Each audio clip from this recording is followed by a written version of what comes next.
Okay so देखते हैं एक-एक करके। अगर आप पढ़ोगे तो आपको एग्ज़ैक्टली याद आता जाएगा ये रिएक्शन, आपने पढ़ा होगा थ्योरी के अंदर। जैसे मैं देखूँ तो क्या कह रहा है, treatment of the benzene with COHCl in the presence of anhydrous AlCl3 CuCl3।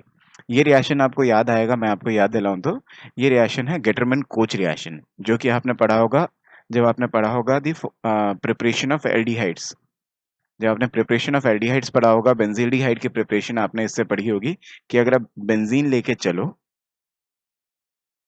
और उसके ऊपर अगर आप carbon monoxide with HCl in the presence of anhydrous AlCl3 अगर आप कराते हो तो गेटरमैन कोच रिएक्शन होते हुए this will give you aldehyde here. तो ये तो बन गया जी आपका पहले सेंटेंस से आपका एल्डिहाइड।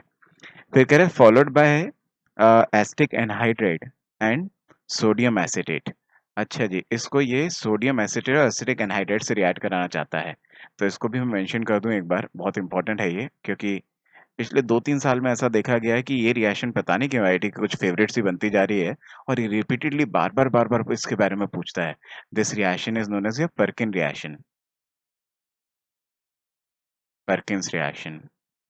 तो अगर आपको पर्किन रिएक्शन नहीं आती है तो प्लीज इसको पढ़ें, ये इंपॉर्टेंट है। आईआईटी 2-3 साल से लगातार घूम फिर कर कुछ ना कुछ इसके ऊपर पूछने की कोशिश कर रहा है।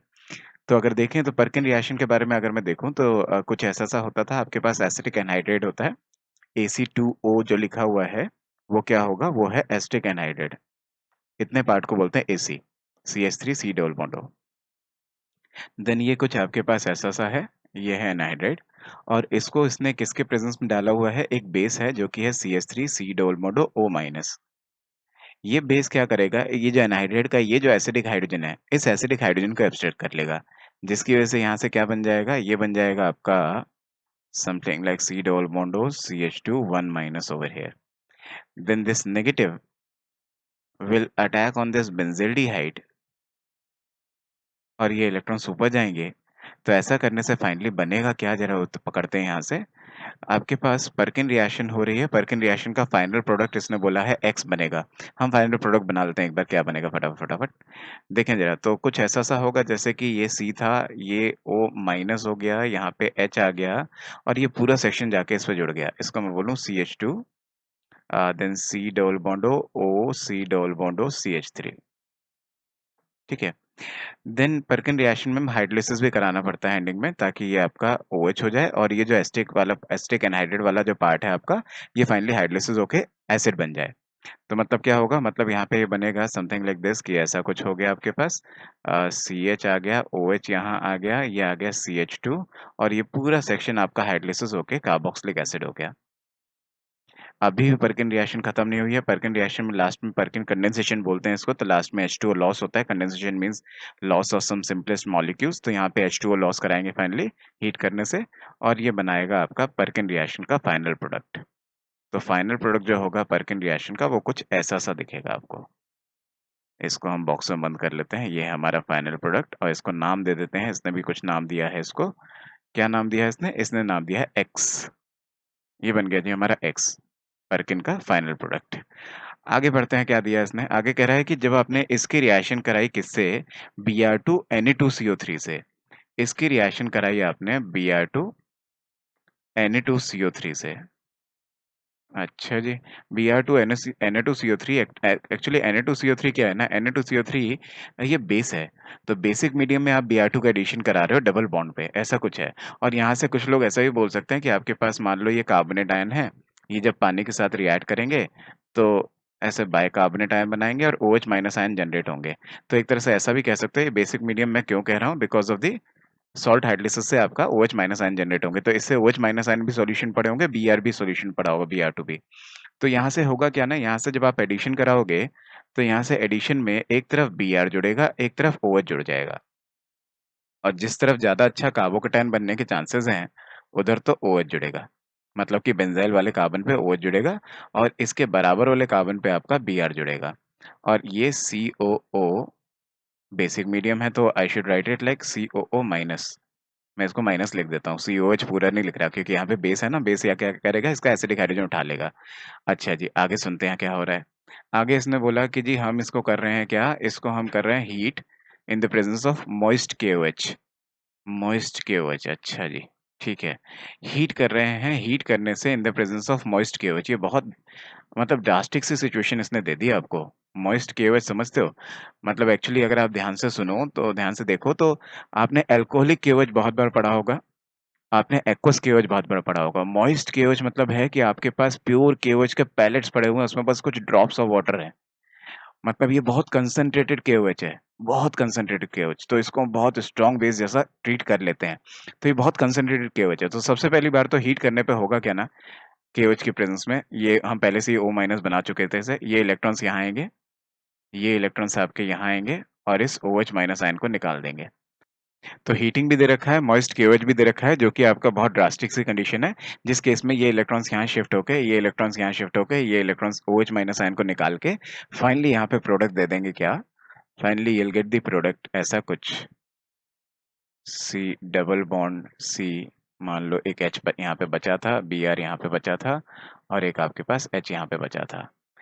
तो ऐसा करने पे आपने हीट कर दिया, ये बन गया। लेकिन अभी भी आपके पास मॉइस्ट केओएच होगा, और मॉइस्ट केओएच मैंने आपसे बोला कि बहुत बेसिक मान सकते हो आप इसको, बहुत ड्रास्टिकली ये रिएक्ट कर जाएगा।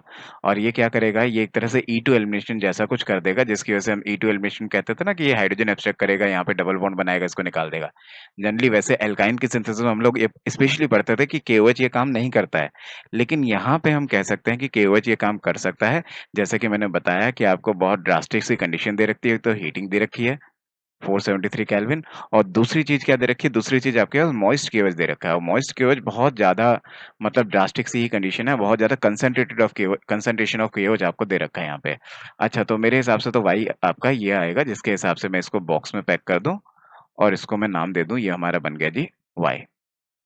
ठीक है जी। तो यहाँ से एक आंसर शायद हमारा आ जाएगा, दो में से एक क्वेश्चन तो हमने सॉल्व कर लिया। अब आ जाते हैं जी अपने दूसरे क्वेश्चन पे।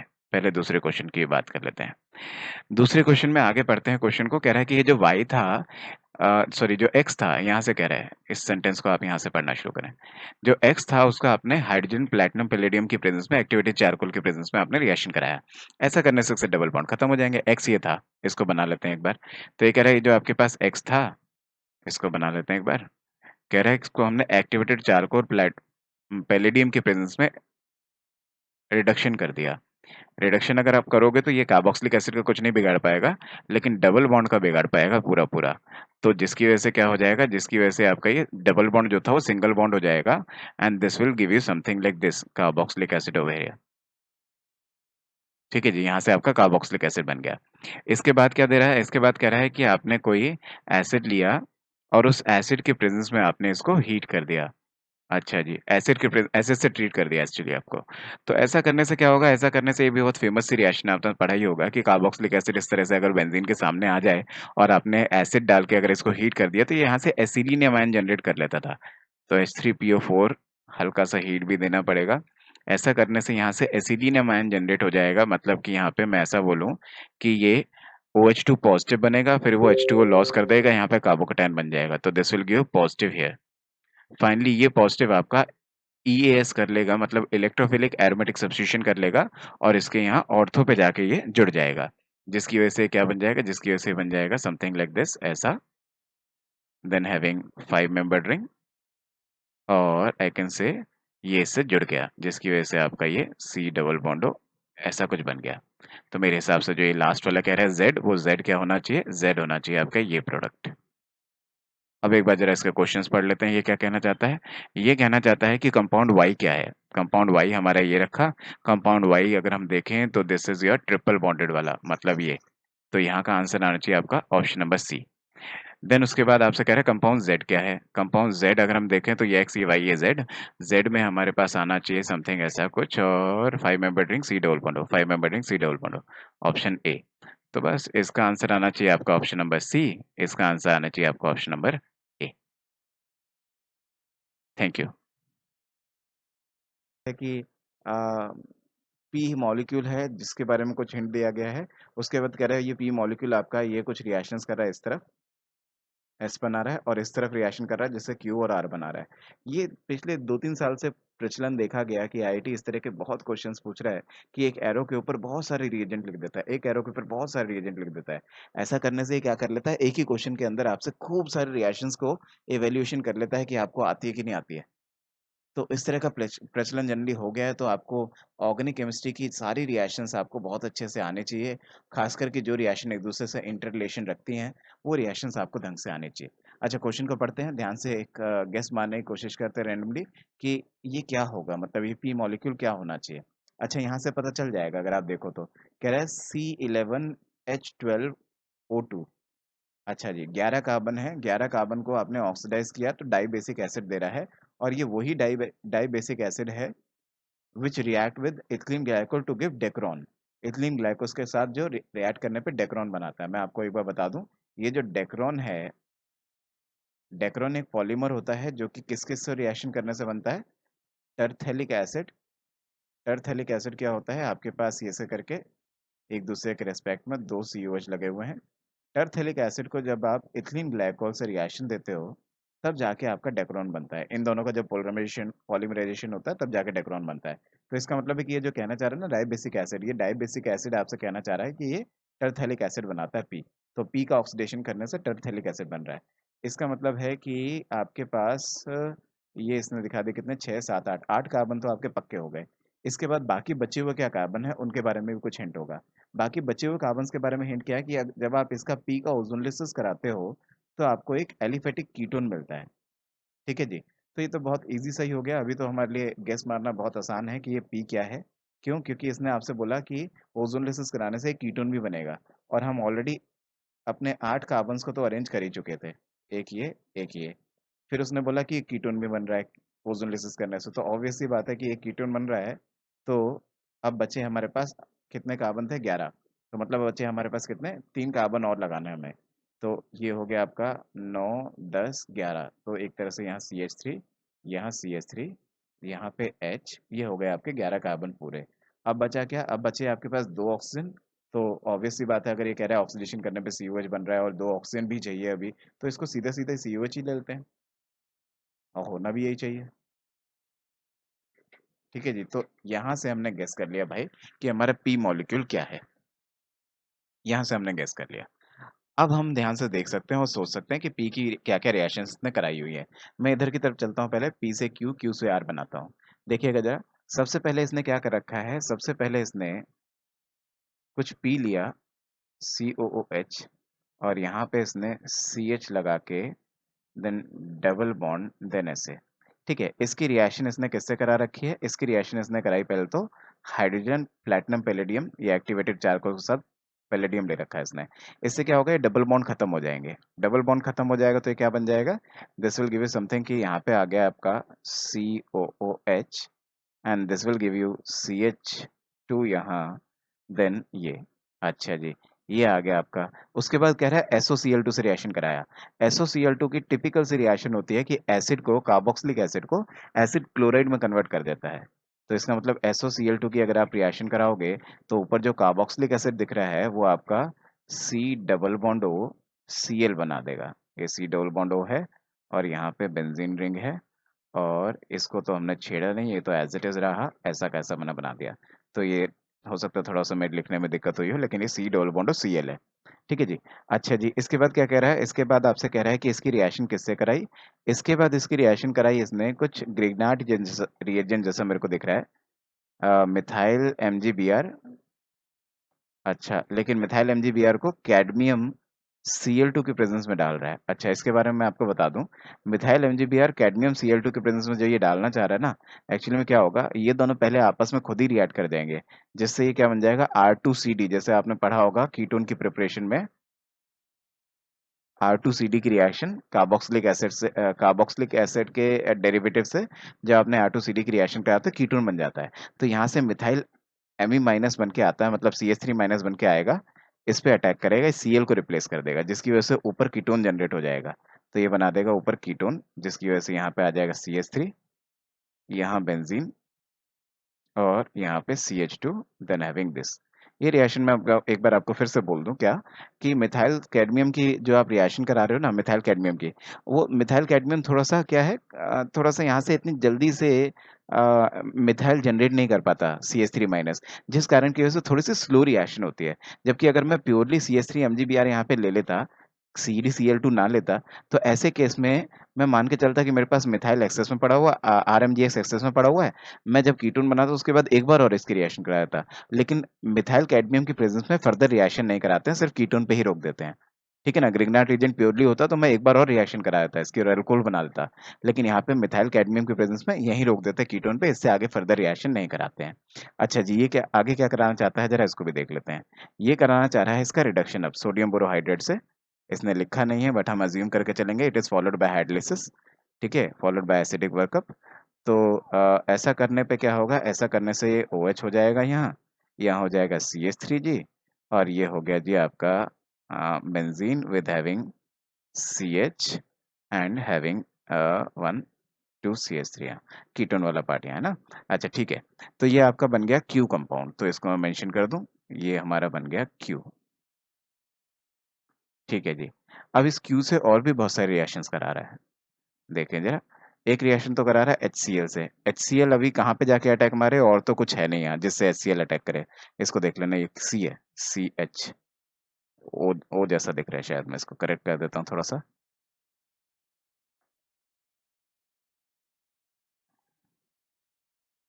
ये आपका था CH2 इनफैक्ट। ठीक है। अच्छा, HCl से रिएक्शन कराया तो मैं ये बोल रहा था कि HCl फर्दर और तो कहीं रिएक्शन कर नहीं सकता, सिर्फ इस OH को हटा के Cl लग सकता है। और अगर आप देखो तो कुछ बच्चे यहाँ से मेरे से कह सकते हैं कि सर HCl की डायरेक्ट रिएक्शन तो अल्कोहल देता नहीं है, अगर रिएक्शन करानी है तो यहाँ पे ZnCl2 लेके चलना पड़ता है, लिकाज रिएजेंट जैसे बनाना पड़ेगा तब जाके रिएक्ट करेगा। बच्चे अपनी जगह बिल्कुल सही हैं। ठीक है, ऐसा होता है। ठीक है, ZnCl2 लेते हो तो रिएक्शन बहुत अच्छी होती है, लेकिन अगर आप डायरेक्ट HCl भी डाल दो थोड़ी स्लो होगी लेकिन रिएक्शन हो जाएगी। तो इसका मतलब यहाँ पे आपके पास Cl लग जाएगा, हम ऐसा अज्यूम कर सकते हैं, मान सकते हैं ऐसा। तो ऐसा करने से यहाँ पे आ गया आपके पास CH2 यहाँ, देन हैविंग दिस। ठीक है जी। फाइनली इसका Mg ईथर डाल के इस Cl को ग्रिग्नार्ड एजेंट बना रहा है, फिर CO2 से रिएक्शन करा के कार्बोक्सिलिक एसिड बना देगा। अच्छा जी, Mg डाल के पहले तो उसको बना रहा है ग्रिग्नार्ड एजेंट, मतलब आपसे कह रहा है ये जो आपने बनाया है CH3 benzene with having this CH2 and this thing, इसको कह रहा है कि इसको बना लो ग्रिग्नार्ड एजेंट MgCl। ठीक है जी। अच्छा, फिर उसके बाद ग्रिग्नार्ड एजेंट बना के इसकी CO2 से रिएक्शन करा रहा है। टिपिकल सी रिएक्शन है, CO2 से जब भी आपका ग्रिग्नार्ड एजेंट रिएक्ट करता है कार्बोक्सिलिक एसिड बनता है। तो ऐसा करने से आपके पास यहाँ CO2 से इसने रिएक्शन कराई, CO2 से रिएक्शन कराओगे तो ऐसा करने से ये क्या होगा, ये बनेगा नेगेटिव सेंटर, ये बनेगा पॉजिटिव सेंटर। ये नेगेटिव वाली चीज जाके इसके ऊपर अटैक करेगी और ये निकल जाएगा यहाँ से, जिसकी वजह से इस कार्बन पे कार्बोक्सिलिक एसिड आ जाएगा। फॉलोड बाय एसिडिक वर्कअप भी दे रखा है, H3O प्लस से भी रिएक्शन हो जाएगी लास्ट में, जिससे पूरे का पूरा कार्बोक्सिलिक एसिड बन जाएगा। एक्चुअली नीचे वाला H3O प्लस नहीं दिया होता तो CO माइनस बनता। अभी मैं इसको सीधा सीधा कार्बोक्सिलिक एसिड लिख देता हूँ, मैं लिख देता हूँ COOH, यहाँ से एक COOH जुड़ गया, एक कार्बन एक्स्ट्रा आ चुका है, और बाकी नीचे के सारे कार्बन ऐसे ही रहेंगे, it mean CH CH3 with having यहाँ बेंजीन, और यहाँ पे ऐसा ऐसा ऐसा। ये आ गया जी आपका कंपाउंड जिसके बारे में जानना चाहता था, कंपाउंड नंबर R। ये आ गया आपका R कंपाउंड। देखें जरा, तो एक क्वेश्चन तो शायद यही था कि R क्या है, R आपका क्या है। ये दोनों तो मैंने पहले ही मैं कहना चाहता था, इसके बारे में पहले ही बताना चाहता था। क्यों? क्योंकि अगर टर्पथैलिक एसिड है, दोनों एक दूसरे के रेस्पेक्ट में बिल्कुल एंटी पोजीशन पे, पैरा पोजीशन पे हैं, तो ये जो ऑर्थो वाले आपके ऑप्शन हैं ये तो पहले ही काट देने चाहिए थे हमको। ऑर्थो वाले ऑप्शन तो वैसे भी नहीं होंगे, इन दोनों में से कोई आंसर होना चाहिए। ऐसे ही इन दोनों में बस एक रैंडम गेस लगा रहे हैं हम कि इन दोनों में से ये दोनों मेरे हिसाब से हट जाने चाहिए, शायद इन दोनों में से कुछ आंसर होगा, मतलब 50-50 तो हमारा हो ही पा रहा है। तो इन दोनों को तो मैंने पहले ही काट दिया था। अब इन दोनों को चेक करो कि इन दोनों में से हमारा आर क्या आया है, तो सीधा सीधा दिख रहा है भाई आर तो यही है। क्यों? क्योंकि इसमें देखो यहाँ पे 2 CH3 लगे हुए हैं, जबकि इस केस में एक CH3 और CH2 CH3 लगा हुआ है। तो ये वाला आंसर होना चाहिए। अगर आप देखोगे तो एग्जैक्टली यही बना हमारा, ये कि CH3 लगा है, COH लगा है, तो एक CH3 एक COH। तो ये हो गया हमारा फर्स्ट का आंसर। तो आर तो आ गया हमारा, यहाँ से आंसर आना चाहिए ए ऑप्शन। ठीक है जी, इसके बाद हम जाने की कोशिश करते हैं जरा दूसरे बात पे, मतलब कि इसके नेक्स्ट भाग पे। तो इसी क्वेश्चन के नेक्स्ट भाग पे चलते हैं, मतलब पी से एस बनाने की कोशिश करते हैं।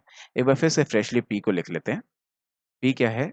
पी है आपका कुछ ऐसा सा कि यहाँ पे था आपका बेंजीन, यहाँ था जी आपका COOH, यहाँ पे था आपके पास CH, और यहाँ था double bond then having this.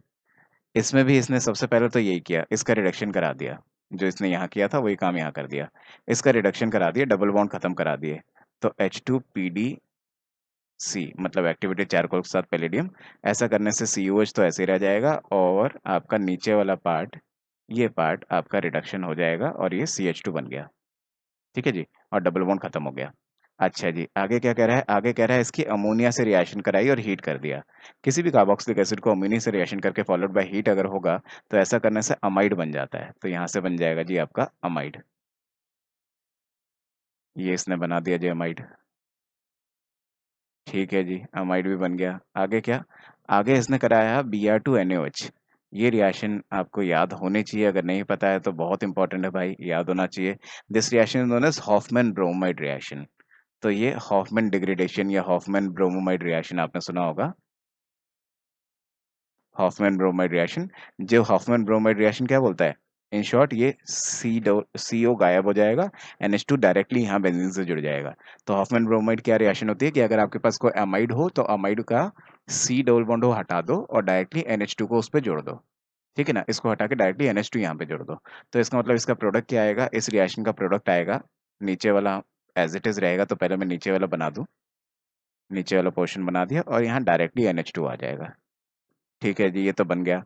आगे क्या कर रहा है? CHCl3KOH heat. अच्छा जी, एक और रिएक्शन इसने नेम रिएक्शन दे दी अमीन की, CHCl3 बेस की प्रेजेंस में हीट। आप देखो ये एग्जैक्टली वही रिएजेंट है जो रिमर टिमर में यूज होते थे। और एक और जगह अगर आप देखो, याद करो, तो एक और जगह सेम रिएजेंट यूज होते हैं अपनी केमिस्ट्री के अंदर, जो हमारे पास 11-12 का कोर्स है, उसमें अगर आपको याद आ रहा हो, तो ये रिएजेंट जब अमीन के साथ रिएक्ट करता है, खासतौर 1 डिग्री अमीन पे, तो एक रिएक्शन होती है जिसको बोलते हैं कार्बिलमिन रिएक्शन। इसको कार्बिलमिन टेस्ट भी बोलते हैं। तो कार्बिलमिन रिएक्शन में क्या होता है? यहाँ पे जो आपका NH2 है वो N ट्रिपल बॉन्ड C, मतलब एक तरह से आइसोसाइनेट बन जाएगा, कार्बिलमिन बन जाएगा।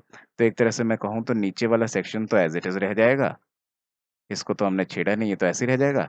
यहाँ पे आपका NH2 से हो जाएगा N, एक डेटिव बॉन्ड, दो नॉर्मल बॉन्ड C, जिसकी वजह से NC बन गया, मतलब आइसोसाइनेट आइसोनाइट्राइल बन गया। लास्ट में फिर से आइसोनाइट्राइल का रिडक्शन करा रहा है, ये भी एक टिपिकल सी प्रिपरेशन होती थी। ये प्रिपरेशन होती थी आपकी कि ट्रिपल बॉन्ड को खत्म कर दो, इसको और इसको हाइड्रोजन दे दो। ऐसा करने से आपका 2 डिग्री अमीन की सिंथेसिस हो जाएगी। तो आप ध्यान से देखो तो ये क्या करवा रहा है? ये कुछ ऐसा कह रहा है कि आपके पास बेंजीन है, इसको ऐसे रखो और इस ट्रिपल बॉन्ड को खत्म कर दो, मतलब कि इसको दे दो NH और इसको दे दो CH3। तो ये बन गया जी आपका कंपाउंड, जिसको हम ढूंढ रहे थे S। तो ये आ गया आपका S। एक बार चेक कर लेते हैं हमारे गिवन ऑप्शंस में एस क्या है। तो मैंने पहले ही बताया कि ऑर्थो वाले को तो मेरे को वैसे ही एलिमिनेट कर देना चाहिए था, इन दोनों में से कोई आंसर होगा। इन दोनों में से भी जैसे कि मैंने बताया कि ये सेकेंडरी अमीन है NHCH3, तो NHCH3 तो यहीं दिख रहा है, यहाँ पे NH2 दिख रहा है, इसलिए इसको भी हटा दिया, यही आंसर होगा। और यहाँ पे वैसे भी गड़बड़ है, यहाँ पे CH3 और CH2CH3 एक तरफ, यहाँ पे दोनों तरफ CH3 है, और हमारे मॉलिक्यूल में भी दोनों तरफ CH3 है। इस कारण की वजह से इसका आंसर होना चाहिए क्या? ये ऑप्शन बी। तो एक तरह से अगर मैं देखूं तो आंसर मैं कहूँ तो यहाँ का आंसर होना चाहिए ए ऑप्शन, यहाँ का आंसर होना चाहिए बी ऑप्शन। नेम रिएक्शंस बहुत इंपॉर्टेंट है, बीच बीच में जो इसने यूज करी हैं आपको आने चाहिए। चलो, thank you. Question is from ionic equilibrium chapter from the section called solubility product. इस तरह के क्वेश्चंस आ जाते हैं कि आपसे वो बोले कि आपके पास कोई सॉल्ट है, वो किसी रिएक्शन के अंदर चला गया, मतलब उसमें कोई रिएक्शंस हो गए उसके कैटायन एनायन के साथ, या फिर कोई कॉमन आयन इफेक्ट वाला क्वेश्चन आ गया। तो इस तरह के क्वेश्चन यहाँ से आ जाते हैं सॉल्युबिलिटी प्रोडक्ट वाले टॉपिक से। तो आपको ये टॉपिक थोड़ा सा ढंग से करना चाहिए, अच्छे से करना चाहिए। तो अगर हम देखें तो जो जो दे रखा है वो लिखते चलते हैं जरा एक बार। एक जो सबसे बड़ी चीज़ दे रखी है, सबसे बड़ा हिंट तो ये दे रखा है। आपको KSP पता है AB मॉलिक्यूल का। तो मैं क्या मान के चल लूँ? मैं ऐसा मान के चल लूँ कि मेरे पास कोई AB कोई सॉल्ट है जो कि टूटता हो किसमें, A+ में और B- में। Let the solubility of this AB is SS। मान लो इसकी सॉलिबिलिटी इस वक्त S है और हमें यही निकालनी है। ठीक है जी। और इसकी जो वैल्यू आएगी इंटू 10 - समथिंग कुछ आएगी, तो वहां से Y निकालना है आपको। ओके, देखते हैं, ये सब भी करेंगे अभी थोड़ी देर में। अब पहले जरा इसको पकड़ते हैं, पहले इसकी बात करते हैं कि यहाँ पे आपके पास क्या है। आप ऐसा कह सकते हैं कि जो आपका KSP है, ए बी का वो किसके इक्वल होगा, A plus into B minus ion की कंसंट्रेशन के इक्वल। सैचुरेटेड पॉइंट पे जो भी आपकी सैचुरेटेड सिचुएशन पे जो भी आपकी कंसंट्रेशन ऑफ ए प्लस और बी माइनस होगा उनका प्रोडक्ट के इक्वल होगा, and that must be equals to कितना, 2 × 10⁻⁻⁻। एक तो ये हिंट है। अच्छा जी, दूसरा क्या, दूसरा ये है, आपसे कह रहा है कि पीएच कितनी है, पीएच है आपकी 3।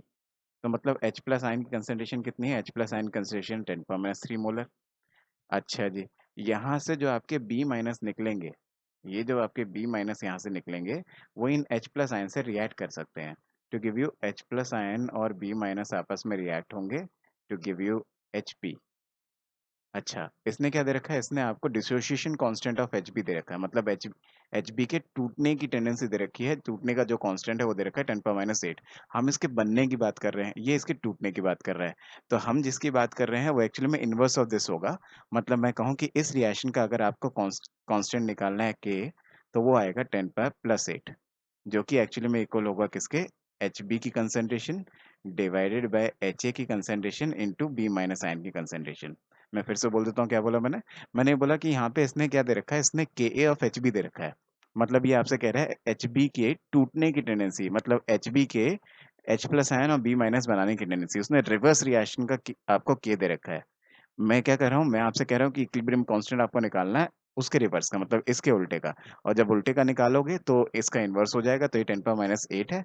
तो मैं जो लिखना चाह रहा हूँ उसका हो जाएगा 10⁻+8। अच्छा जी, अब जरा लिख लेते हैं at time T is equal to 0। मतलब इनिशियली यहाँ पे क्या क्या है, इनिशियली अगर मैं देखूँ at time T is equal to 0, ये पड़ा है आपके पास 10⁻⁻3, ये s, ये 0 है, ये यहाँ से आया s, और ये यहाँ से आया 10⁻⁻3। अच्छा, after some time at equilibrium I can say, कुछ देर के बाद ये जो 10⁻³ है, इसमें से ये s माइनस हो गया होगा, और इसमें से आपका s में से ऑलमोस्ट s पूरा का पूरा माइनस हो गया होगा, और ये पूरा का पूरा s में कन्वर्ट हो गया होगा। मतलब मैं क्या कहना चाहता हूँ, अगर मैं इसको दूसरे तरीके से बताऊँ, एक सेकंड देखिएगा आप। मैं ऐसा कह सकता हूँ कि आपको ये बात पता ही है कि भाई 10⁻³ में से कुछ x जाएगा, और इसमें से भी कुछ x जाएगा, और इसका कुछ x बनेगा। अब इतनी हाई वैल्यू से के की इतनी हाई वैल्यू है 10⁻+8, और ये बहुत हाई वैल्यू है। इस हाई वैल्यू का मतलब क्या हुआ, इस हाई वैल्यू का मतलब ये हुआ कि ये रिएक्शन बहुत ज़्यादा फॉरवर्ड डायरेक्शन में जा रही है, almost completion of the reaction हो रहा है, जिसकी वजह से जो भी लिमिटेड एजेंट होगा वो पूरा खत्म हो जाएगा, मतलब एस पूरा खत्म हो जाएगा, जिसकी वजह से the concentration of B minus will be almost equal to 0। But मैं बड़ा बड़ा यहाँ पे लिख दूँ नॉट 0, क्योंकि अगर इसी को 0 मान लोगे तो निकालेंगे क्या, हम निकालने ही ये वाले हैं, यहाँ से बी माइनस आयन की कंसंट्रेशन निकालेंगे, उसको इसमें सब्स्टिट्यूट करेंगे, फिर एस निकालेंगे। तो एक्चुअली में इसको 0 के, हम ये कह सकते हैं 0 के अप्रोचिंग हो जाएगा, बट नॉट 0, हमें ये निकालना है। अच्छा, और ये क्या हो जाएगा, ये पूरा का पूरा अगर एस के इक्वल हो जाएगा, मतलब 0 का मतलब क्या है, ये जो x है वो s के इक्वल हो गया, तो मतलब ये क्या है 10⁻³ माइनस s हो जाएगा, और ये s हो जाएगा। तो इसको तो s लिख दूं डायरेक्ट, लेकिन इसको मैं लिख दूं ये ऑलमोस्ट 10⁻³ का 10⁻³ ही रहेगा। s काफ़ी छोटी वैल्यू होगी, इस कारण की वजह से मैं कह रहा हूँ कि इसमें ज़्यादा फ़र्क नहीं आएगा, वैसे अप्रॉक्सीमेशन ले सकते हैं। और ये ऑलमोस्ट किसके इक्वल, s के इक्वल हो जाएगा। तो यहाँ से मैं बोलूँ कि रिएक्शन ऑलमोस्ट 100% जा रही है, जिसकी वजह से ये जो लिमिटेड एजेंट है, जो b माइनस है, आपका ऑलमोस्ट पूरा खत्म हो जाएगा, जिसकी वजह से x s के इक्वल है। तो इसलिए ये हो गया s के इक्वल, ये हो गया 0 के इक्वल बट नॉट 0, कुछ लगभग 0, और यही मेरे को निकालना है। और इसमें से 10⁻³ में से s माइनस किया तो ये आ गया ऑलमोस्ट 10⁻³। इसको अगर मैं यहाँ पे सब्स्टिट्यूट कर दूं तो ये आ जाता है 10⁻+8 is equals to s upon 10⁻³ into B minus ion की कंसंट्रेशन। यहाँ से मैं बी माइनस की कंसंट्रेशन अगर निकालता हूँ तो वो मेरे पास आ जाती है क्या, s अपॉन 10⁻+5। अच्छा जी, अच्छा जी, इसको अगर मैं क्या करूँ, इसको अगर मैं कहूँ कि बी माइनस, यहाँ से मैं क्या कहूँ कि आपकी जो बी माइनस कंसेशन जो मैंने एस मानी थी वो एस तो अब रिएक्शन में चला गया, इसकी वजह से ये बी माइनस का बी माइनस जो है एस नहीं रहेगा, बल्कि उसकी जगह ये आ जाएगा, तो इसकी जगह आ जाएगा ये, और ए को ऐसे ही मानूं, जिसकी वजह से क्या हो जाएगा, जिसकी वजह से इसकी कंसंट्रेशन को तो मैं एस मानूं, इसकी कंसंट्रेशन को मैं क्या मानूं, एस अपॉन 10⁻+5 इक्वल्स टू 2 × 10⁻⁻10। तो ये हो गया S square is equals to 2 × 10⁻⁵, और I can say S square is equals to कितना हो गया, 20 × 10⁻⁶। ऐसा कह सकता हूँ मैं। 20 इंटू 10⁻6 बोल दिया मैंने। तो s इज इक्वल टू क्या हो जाएगा, √20 इंटू 10⁻3, और s इज इक्वल टू क्या हो जाएगा, 4.45 इंटू 10⁻3। तो ये आपसे वही पूछना चाहा था कि सॉलिबिलिटी क्या है, तो इसने बोला solubility is equal to y into 10⁻3। तो यहाँ से y क्या होगा, तो y will be equals to 4.45। तो this must be your answer, आपका आंसर ये होना चाहिए। y is equals to 4.45, there is 4, ये 4 है, तो y is equals to 4.45। Thank you. अगर आप देखेंगे ध्यान से तो क्वेश्चन देखने में शायद एक नज़र में ऐसा लगता है बहुत भयानक सा कुछ क्वेश्चन दे दिया आईआईटी ने, लेकिन अगर आप ध्यान से देखें बहुत प्यार से बहुत आराम से सॉल्व हो जाता है क्वेश्चन। एक एक करके पढ़ते चलते हैं, क्या क्या दे रहा है देखते हैं। The plot given below is PT curve, जैसा कि आपको दिख रहा है प्रेशर वर्सेस टेम्परेचर कर्व है। अच्छा, कह रहा है for the solvent X and Y, जिसमें से आपको कह रहा है कि सॉल्वेंट एक्स क्या है, जो ये 1 नंबर है, और ये जो 3 नंबर है ये सॉल्वेंट वाई है। तो अगर आप देखो तो मैं ऐसा कह सकता हूँ ये प्योर सॉल्वेंट एक्स का ग्राफ है और ये प्योर सॉल्वेंट वाई का ग्राफ है। उसके बाद जब एक्स के अंदर आपने NaCl डाल दिया तो एलिवेशन इन बॉइलिंग पॉइंट इतना हो गया, मतलब कितने का एलिवेशन हो गया, 2 केल्विन का एलिवेशन हो गया। तो अगर आपने क्या कर दिया, अगर आपने NaCl डाल दिया x के अंदर, तो 2 केल्विन का एलिवेशन आ गया बॉइलिंग पॉइंट में। अच्छा, मैं आपको एक बेसिक सी डेफिनेशन बता दूं। जनरली ऐसा बोला जाता है कि बॉइलिंग पॉइंट की डेफिनेशन क्या है, बॉइलिंग पॉइंट की वो डेफिनेशन है कि जब आपका जो भी सॉल्यूशन या सॉल्वेंट है उसका वेपर प्रेशर एटमॉस्फेयर प्रेशर के इक्वल हो जाए। 760 mm of Hg is atmosphere pressure. तो मैं ऐसा कह सकता हूँ जब भी एटमॉस्फेयर प्रेशर के इक्वल हो जाएगा तब आपकी चीज बॉईल कर जाएगी। तो मतलब ये जो लाइन है, इस लाइन पे जब भी आपका वेपर प्रेशर कोइंसाइड, मतलब आई कैन से कि जब इसको काटेगा तो जहां पे भी ये काटेगा उस जगह पे ये चीज बॉईल होगी। तो जैसे x की बात करें, x यहाँ पे बॉईल होगा, x का NaCl का सोल्यूशन यहाँ पे बॉईल होगा। अब इसकी थर्ड वाले की मतलब कि y सॉल्वेंट की बात करो, वो यहाँ बॉईल होगा। जब आप y के अंदर NaCl भी डाल दोगे वो यहाँ बॉईल होगा। तो इससे हमें दिख रहा है कि किसमें कितना कितना डेल्टा टी भी है, मतलब कि मैं कह सकता हूँ एलिवेशन बॉइलिंग पॉइंट कितने का आ रहा है। तो x के अंदर तो एलिवेशन बॉइलिंग पॉइंट आ रहा है 2 का, और y के अंदर एलिवेशन आ रहा है कितने का, 1 का। तो ऐसा करने से आपका जो ऊपर वाली इक्वेशन है, ऊपर जो आपको गिवन डाटा दे रखा है उसकी हेल्प से हमें कुछ मिलेगा, उसको फिर नीचे वाली इक्वेशन में सब्स्टिट्यूट करेंगे और जो भी अननोन चीज ये ढूंढना चाह रहा है उसको निकाल देंगे। अच्छा, देखते हैं एक बार पढ़ के देखते हैं क्या बोल रहा है। अच्छा, इसने एक और बात बोली यहाँ पे, आइसोमोलल सॉल्यूशन है एक्स और वाई के जो आपने बनाए हैं, तो मतलब इन दोनों की मोलालिटी आपस में बराबर है। तो अच्छा, मैं वो वाली इक्वेशन लगाऊं सिंपल सी अपनी जो एलिवेशन बॉइलिंग पॉइंट की होती थी, क्या होती थी, delta T B is equal to I into K B into molality. तो ये हमारी एक इक्वेशन होती है जिसको एलिवेशन बॉइलिंग पॉइंट की इक्वेशन बोलते थे। आई इसमें वांटर फैक्टर होता था, यहाँ पे इसने लिख रखा है कि NaCl is completely dissociated in both of the solvent. अगर NaCl कंप्लीटली डिसोशिएट हो रहा है तो NaCl टूट के एक Na प्लस बनाएगा, एक Cl माइनस आयन बनाएगा, और अगर 100% टूट रहा है तो इसका मतलब दो चीजें बन रही है। दैट्स वाई मैं बोलूँ आई सीधा सीधा आप दो सब्स्टिट्यूट कर दें, जिसकी वजह से मैं बोलूँ क्या, डेल्टा टीबी की अगर आप वैल्यू देखो, डेल्टा टीबी एक्स के लिए कितना होगा, 2, क्योंकि 2 का चेंज आ रहा है, ठीक है, is equals to I factor तो आपके पास 2 ही है NaCl का, के बी मेरे को नहीं पता है लेकिन के बी ऑफ एक्स मैं यहाँ पे लिख लूँ, इनटू मोलालिटी को एम ही लिख लेते हैं।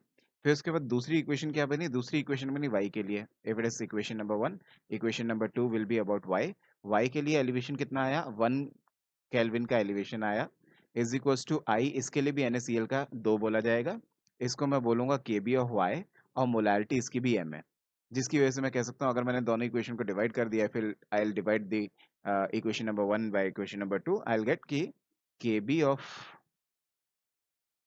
एक्स वाला divided by K B of Y वाला इज इक्वल्स टू आ गया कितना मेरे पास, 2।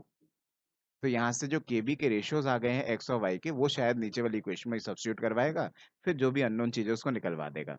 अच्छा जी, तो इसको रख लेते हैं एक साइड में, इसका काम पड़ेगा थोड़ी देर में। अच्छा जी, करना शुरू करते हैं, देखते हैं नीचे वाली बातों को पढ़ना शुरू करते हैं। एक बार नीचे क्या लिखा है, on addition of the equal number of moles of non volatile solute S in equal amount of the, equal amount मतलब equal KG of the solvent. अच्छा जी, उसने number of moles of solute भी बराबर कर दिया और सॉल्वेंट का वेट भी बराबर कर दिया, तो ऑब्वियसली दोनों की मोलालिटी अभी भी बराबर है। तो जो सेकंड इक्वेशन बनवा रहा है उसमें भी दोनों की मोलालिटी, दो सॉल्यूशंस है, दोनों को सॉल्यूशंस की मोलालिटी वो आपको सेम दे रहा है। कह रहे the elevation in boiling point of X is 3 times the elevation in boiling point of Y. कह रहा है कि T B of X is equals to 3 times the T B of Y. तो दूसरी इक्वेशन में यहाँ पे आपसे कह रहा है, कह रहा है कि हमें गिवन है केस 2 में, जो नया केस बना हमारा, नीचे जो लिखा हुआ है, ये केस 1 अगर इस मान लें पहले वाला केस को, तो इसमें कह रहा है कि इसमें आपको गिवन क्या है, पहली बात तो मोलारिटी आपस में बराबर है दोनों की, एक्स और वाई की, तो मोलारिटी आपस में इक्वल है, तो इक्वल मोलारिटीज हैं एक तो। दूसरी बात क्या गिवन है भाई, दूसरी बात आपको गिवन है कि आई कैन से कि elevation in boiling point of X, मतलब कि delta T B for X is 3 times the delta T B of Y, ये गिवन है जी। अच्छा जी, आगे कह रहा है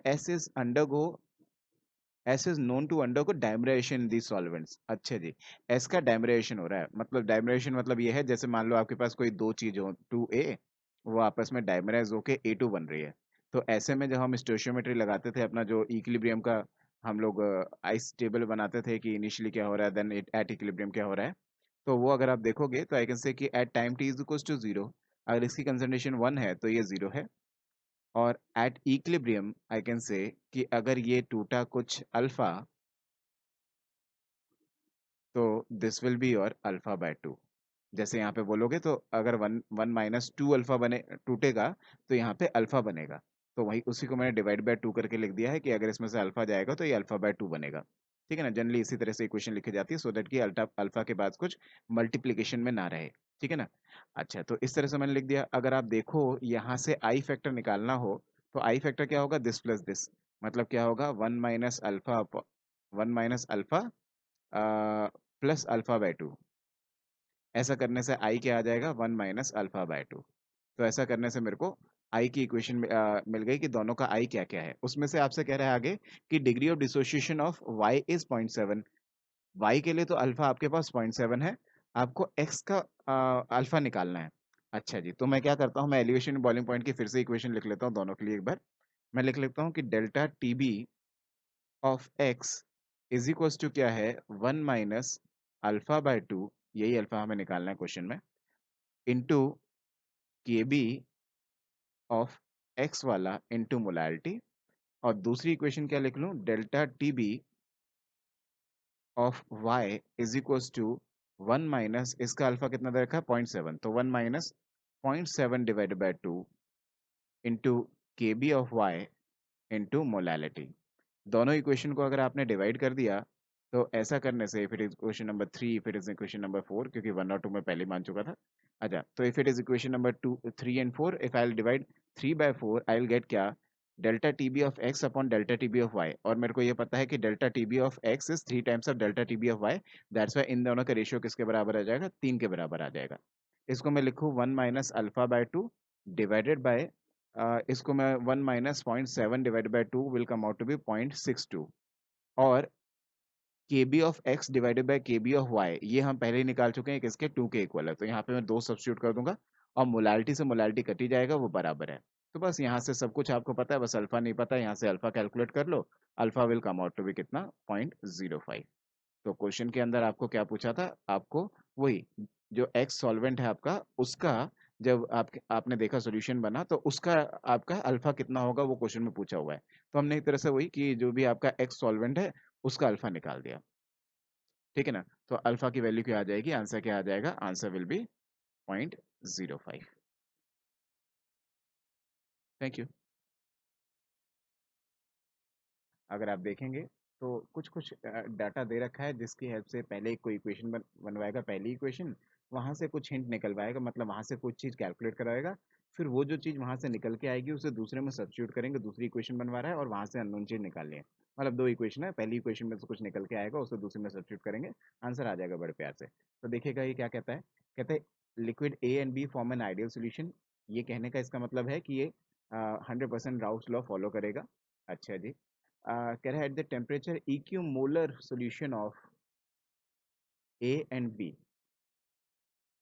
has vapor pressure of 45 torr।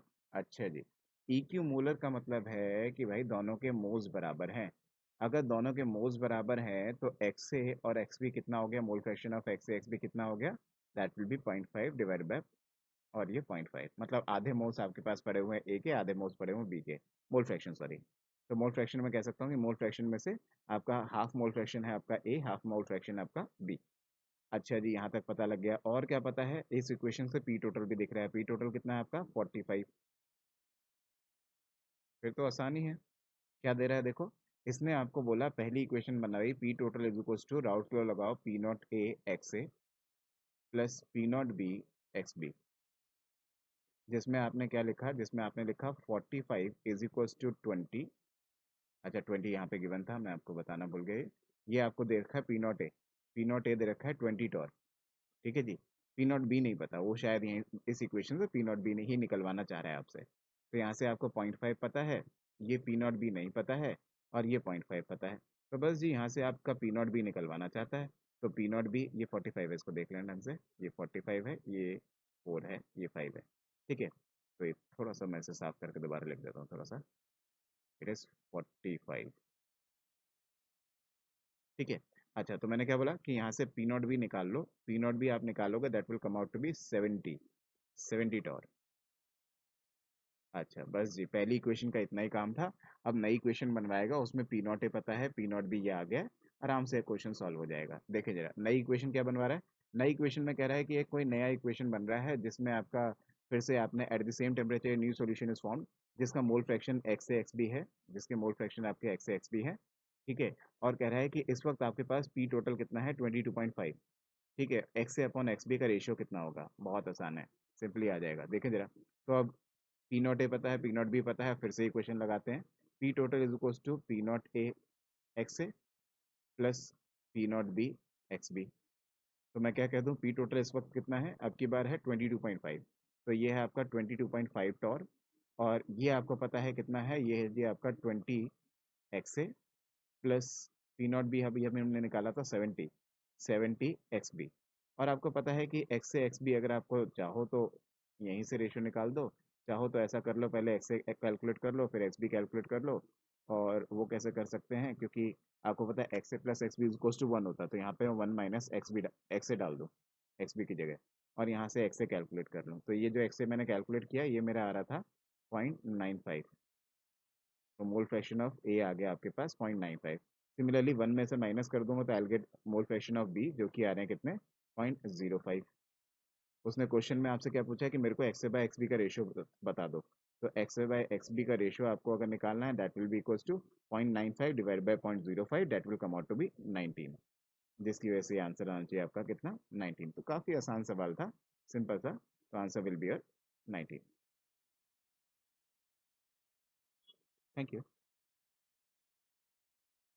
इसमें एक इक्वेशन दी गई है जिसमें आपसे ये कह रहा है कि Mg solid Mg2 plus ion में कन्वर्ट हो रहा है, और कॉपर 2 प्लस आयन आपका कॉपर में कन्वर्ट हो रहा है। In short I can write the equation, मैं ऐसा कह सकता हूँ कि एनोड हाफ और आपका कैथोडिक हाफ मैं लिख सकता हूँ, और दोनों को सम अप करके ओवरऑल सेल इक्वेशन लिख सकता हूँ। जैसे कि मैं यहाँ से बोलूँ क्या, कि आपके पास इक्वेशन क्या होगी, इक्वेशन कुछ ऐसी होगी कि Mg सॉलिड आपका जा रहा होगा Mg2 प्लस आयन में प्लस 2 इलेक्ट्रॉन्स, और जो कॉपर 2 प्लस आयन है वो ये 2 इलेक्ट्रॉन लेके बनाता होगा आपका कॉपर। दोनों इक्वेशन को जब आप सम अप करोगे you will get the cell equation. Cell equation क्या बनेगी यहाँ पे कि Mg आपका कॉपर 2 प्लस आयन से रिएक्ट करके आपका Mg2 plus ion plus copper solid.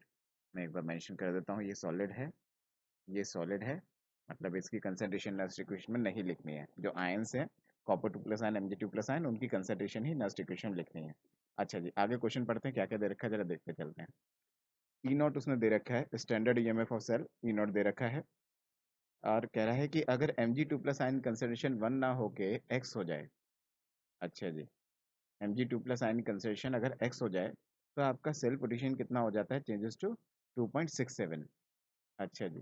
तो इसने क्या दे दिया, इसने इस सिचुएशन पे आपको दे दिया कि इस सिचुएशन में नेक्स्ट इक्वेशन लगाओ। ठीक है, जो आप बोलते हो E is equals to E not minus R T by N F L N Q L N K I can say.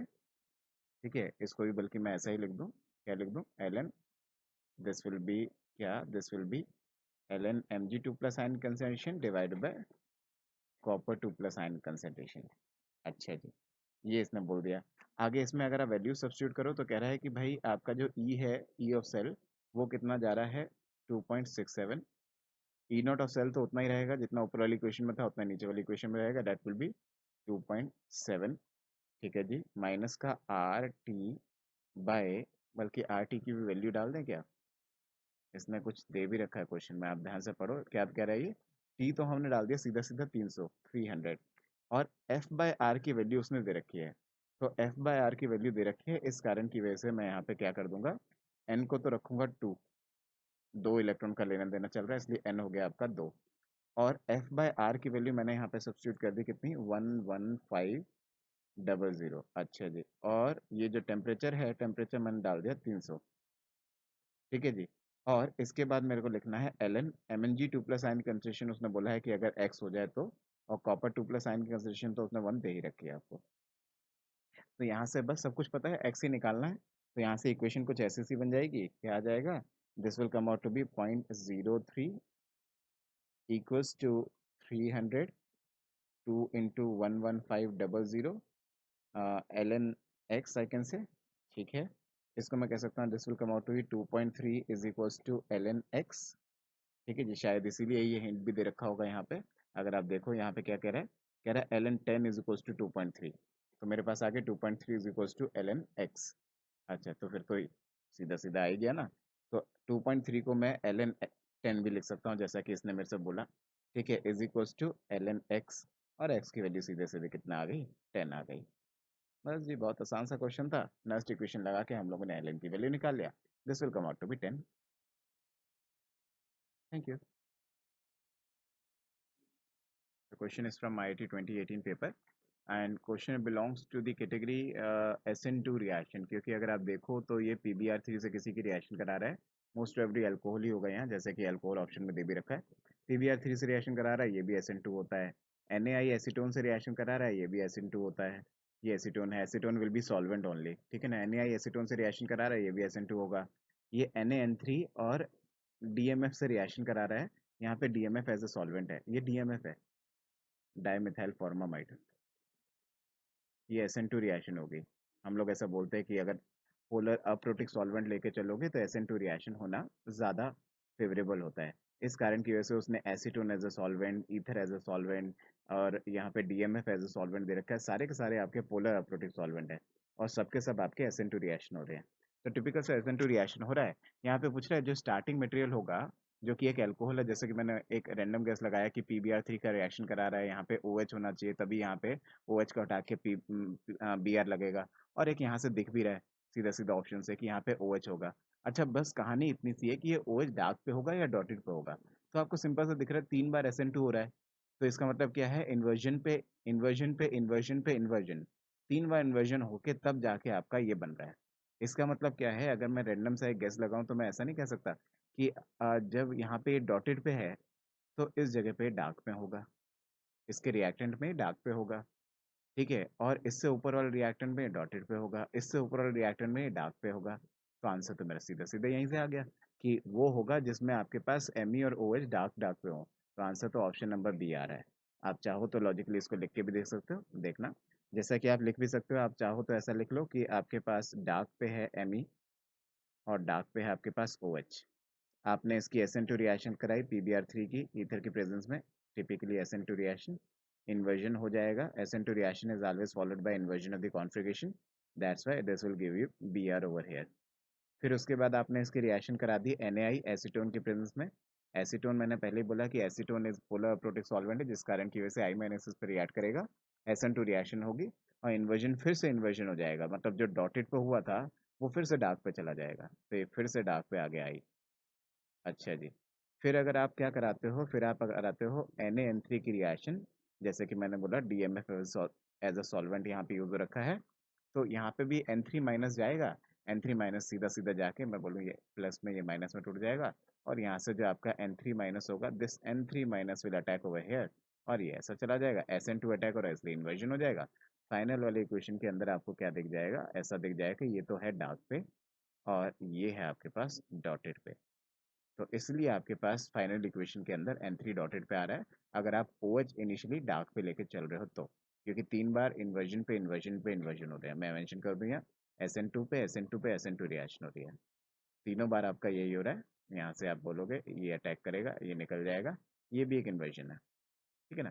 तो उस हिसाब से आंसर आपका बी आ जाएगा, जो कि हमने बिना कुछ वर्किंग करे ऐसे ही पकड़ लिया। तो ऐसे क्वेश्चंस करना तो बहुत आसान है, और ऐसे क्वेश्चंस को छोड़ना नहीं बनता आईआईटी जैसे पेपर में। ठीक है जी, चलिए थैंक यू। अच्छा जी, क्वेश्चन क्या कह रहा है? कह रहा है कोई आयनिक क्रिस्टल है जो कि mx टाइप है, मतलब mx है, जो कि NaCl टाइप स्ट्रक्चर है। अच्छा जी, पहले सेंटेंस को ही पहले इंटरप्रेट करने की कोशिश करें। NaCl टाइप बोल दिया, NaCl टाइप से क्या फिक्स हो गया जरा देखते हैं। NaCl टाइप स्ट्रक्चर में आपको याद होगा हम ऐसा पढ़ते थे कि अगर Na प्लस सारे के सारे FCC बैठे हैं तो Cl माइनस आयन उसके सारे ऑक्टाहेड्रल वॉइड पे बैठा होगा। या वाइस वर्सा भी कह सकते हो कि Cl माइनस आयन अगर FCC में बैठा है तो Na प्लस उसके सारे के सारे ऑक्टाहेड्रल वॉइड पे बैठा होगा।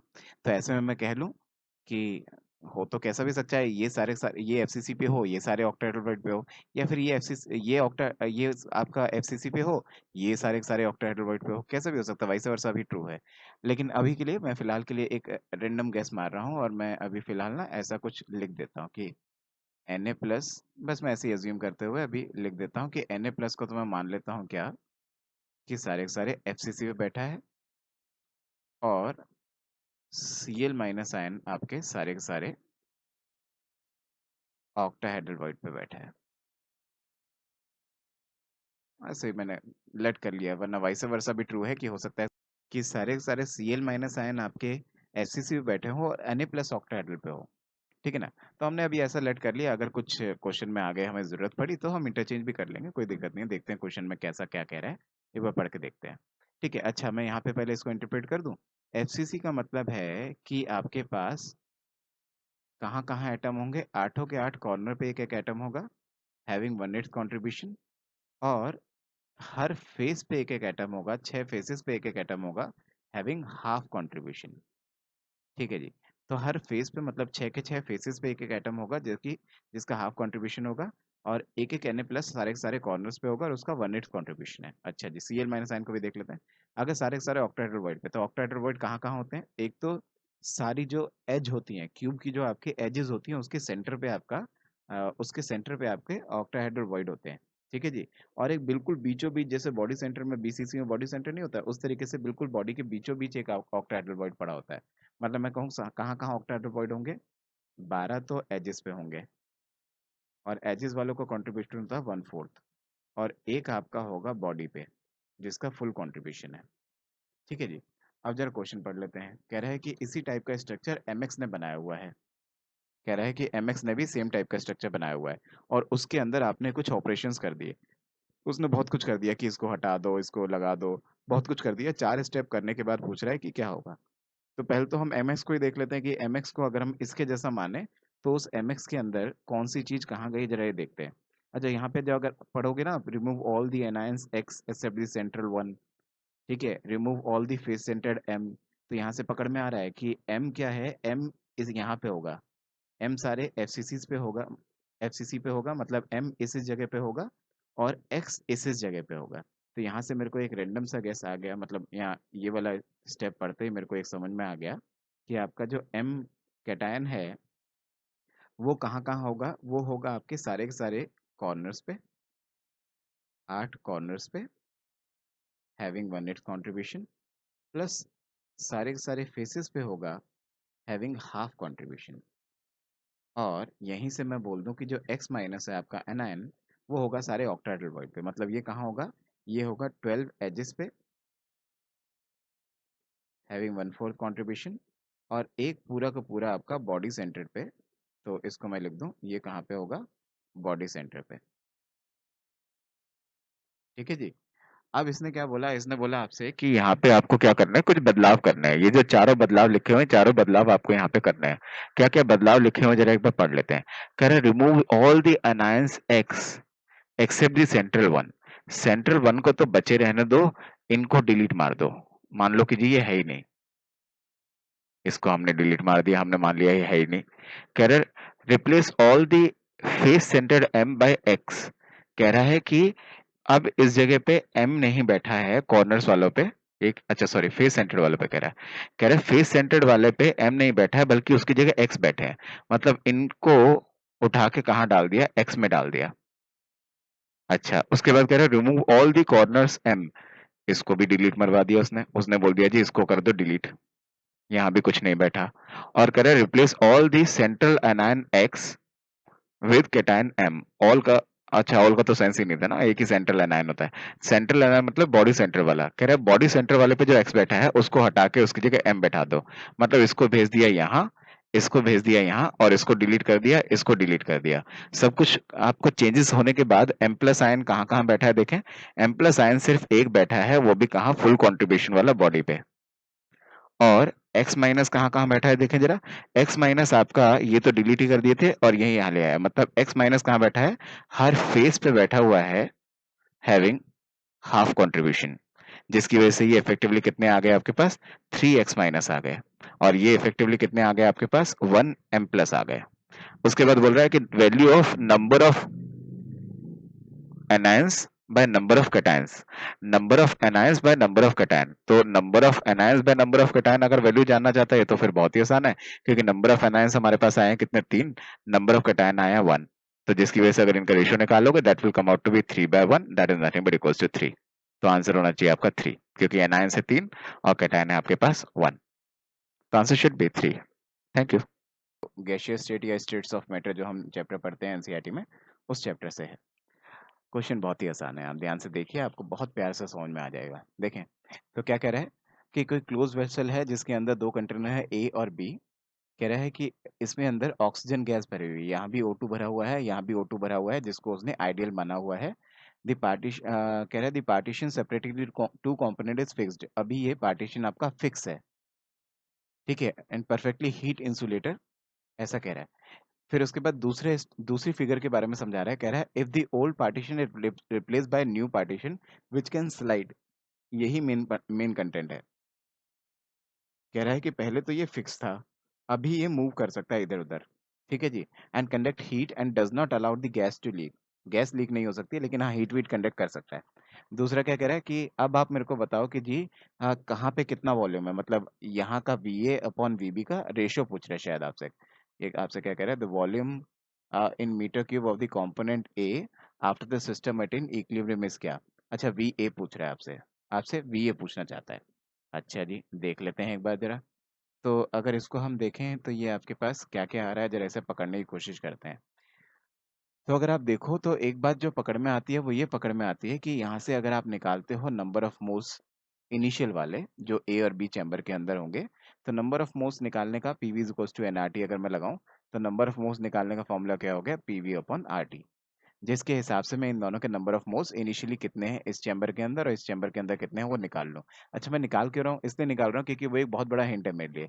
क्योंकि कोई गैस इधर उधर शिफ्ट तो हो नहीं रही, बस ये मूवेबल पिस्टन ही आपका इधर उधर जाएगा।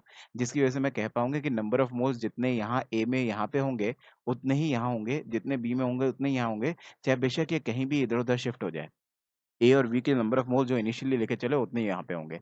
तो नंबर ऑफ मोल्स अगर मैं कैलकुलेट कर लेता हूँ तो वो मेरे पास यहाँ वाले नंबर ऑफ मोल्स भी आ जाएंगे। बी के अगर यहाँ से कैलकुलेट कर लो तो यहाँ वाले बी के मोल्स भी आ जाएंगे, मतलब नंबर ऑफ मोल्स आपका ऑलमोस्ट कांस्टेंट है कैन से।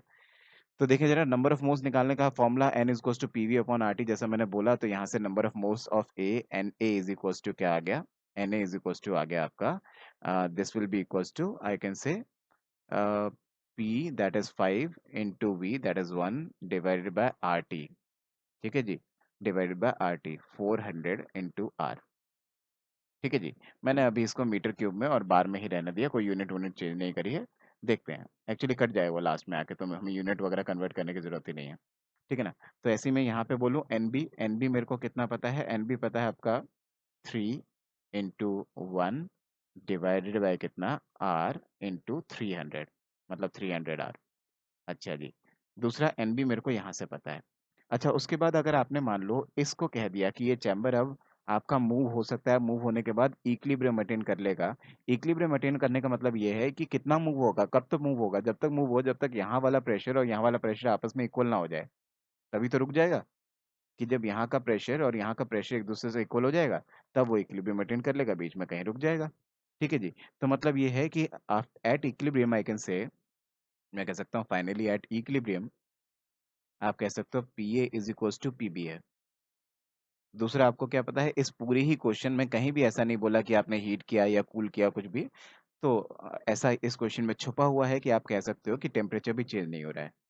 TA is equals to TB भी है, जिसके आधार पे मैं ऐसा बोल सकता हूँ कि प्रेशर भी सेम, टेम्परेचर भी सेम सेम। तो आई कैन से कि इस सेकंड सिचुएशन में भी, इस सिचुएशन में भी मैं कह सकता हूँ कि अगर टेम्परेचर सेम और आपका पी भी सेम है, तो आई कैन से कि number of moles of A upon number of moles of B will be equals to volume of A upon volume of B. ये इक्वेशन लगाई जा सकती है। ठीक है, तो मैं कह सकता हूँ कि अगर आपका पी भी सेम है, टी भी सेम है, तो I can say Na upon N B is equal to V A upon V B. ये इक्वेशन मैं बहुत प्यार से इसमें लगा सकता हूँ। अच्छा जी, और Na एन बी वही होंगे जो ऊपर हमने कैलकुलेट करे, कोई चेंज थोड़ी होंगे, नंबर ऑफ मोल्स तो उतने ही रहेंगे। ठीक है, तो V A upon V B का रेशियो आ जाएगा यहाँ से मेरे पास। तो अगर मैं यहाँ से ध्यान से देखूँ तो Na अपॉन एन बी को मैं यहाँ सब्स्टिट्यूट कर दूँ, this will come out to be 5 upon 400 R, this whole divided by 3 upon 300 R equals to V A by V B. और यहाँ से मेरे पास रेशियो आ गया V A by V B का, that will come out to be 5/4। अच्छा जी, और एक दूसरी बात जो हमें यहाँ पे पता है वो क्या पता है कि अगर इसका वॉल्यूम 1 मीटर क्यूब है, इसका वॉल्यूम 3 मीटर क्यूब है, तो इनिशियली वी टोटल कितना था? वी टोटल आपका 4 मीटर क्यूब है। और अभी भी वी टोटल तो बराबर ही होगा ना, अभी भी 4 होगा। तो मतलब मेरा जो ये है V A by V B is equal to 5/2, अगर ये एक इक्वेशन आ गई है तो दूसरी इक्वेशन तो मेरे को पहले से ही पता था, V A plus V B वो तो 4 के इक्वल आना ही चाहिए। तो मतलब ये है कि मैं वीबी की जगह पे क्या रख सकता हूँ? तो वीबी की जगह पे मैं 4 माइनस वी ए रख सकता हूँ।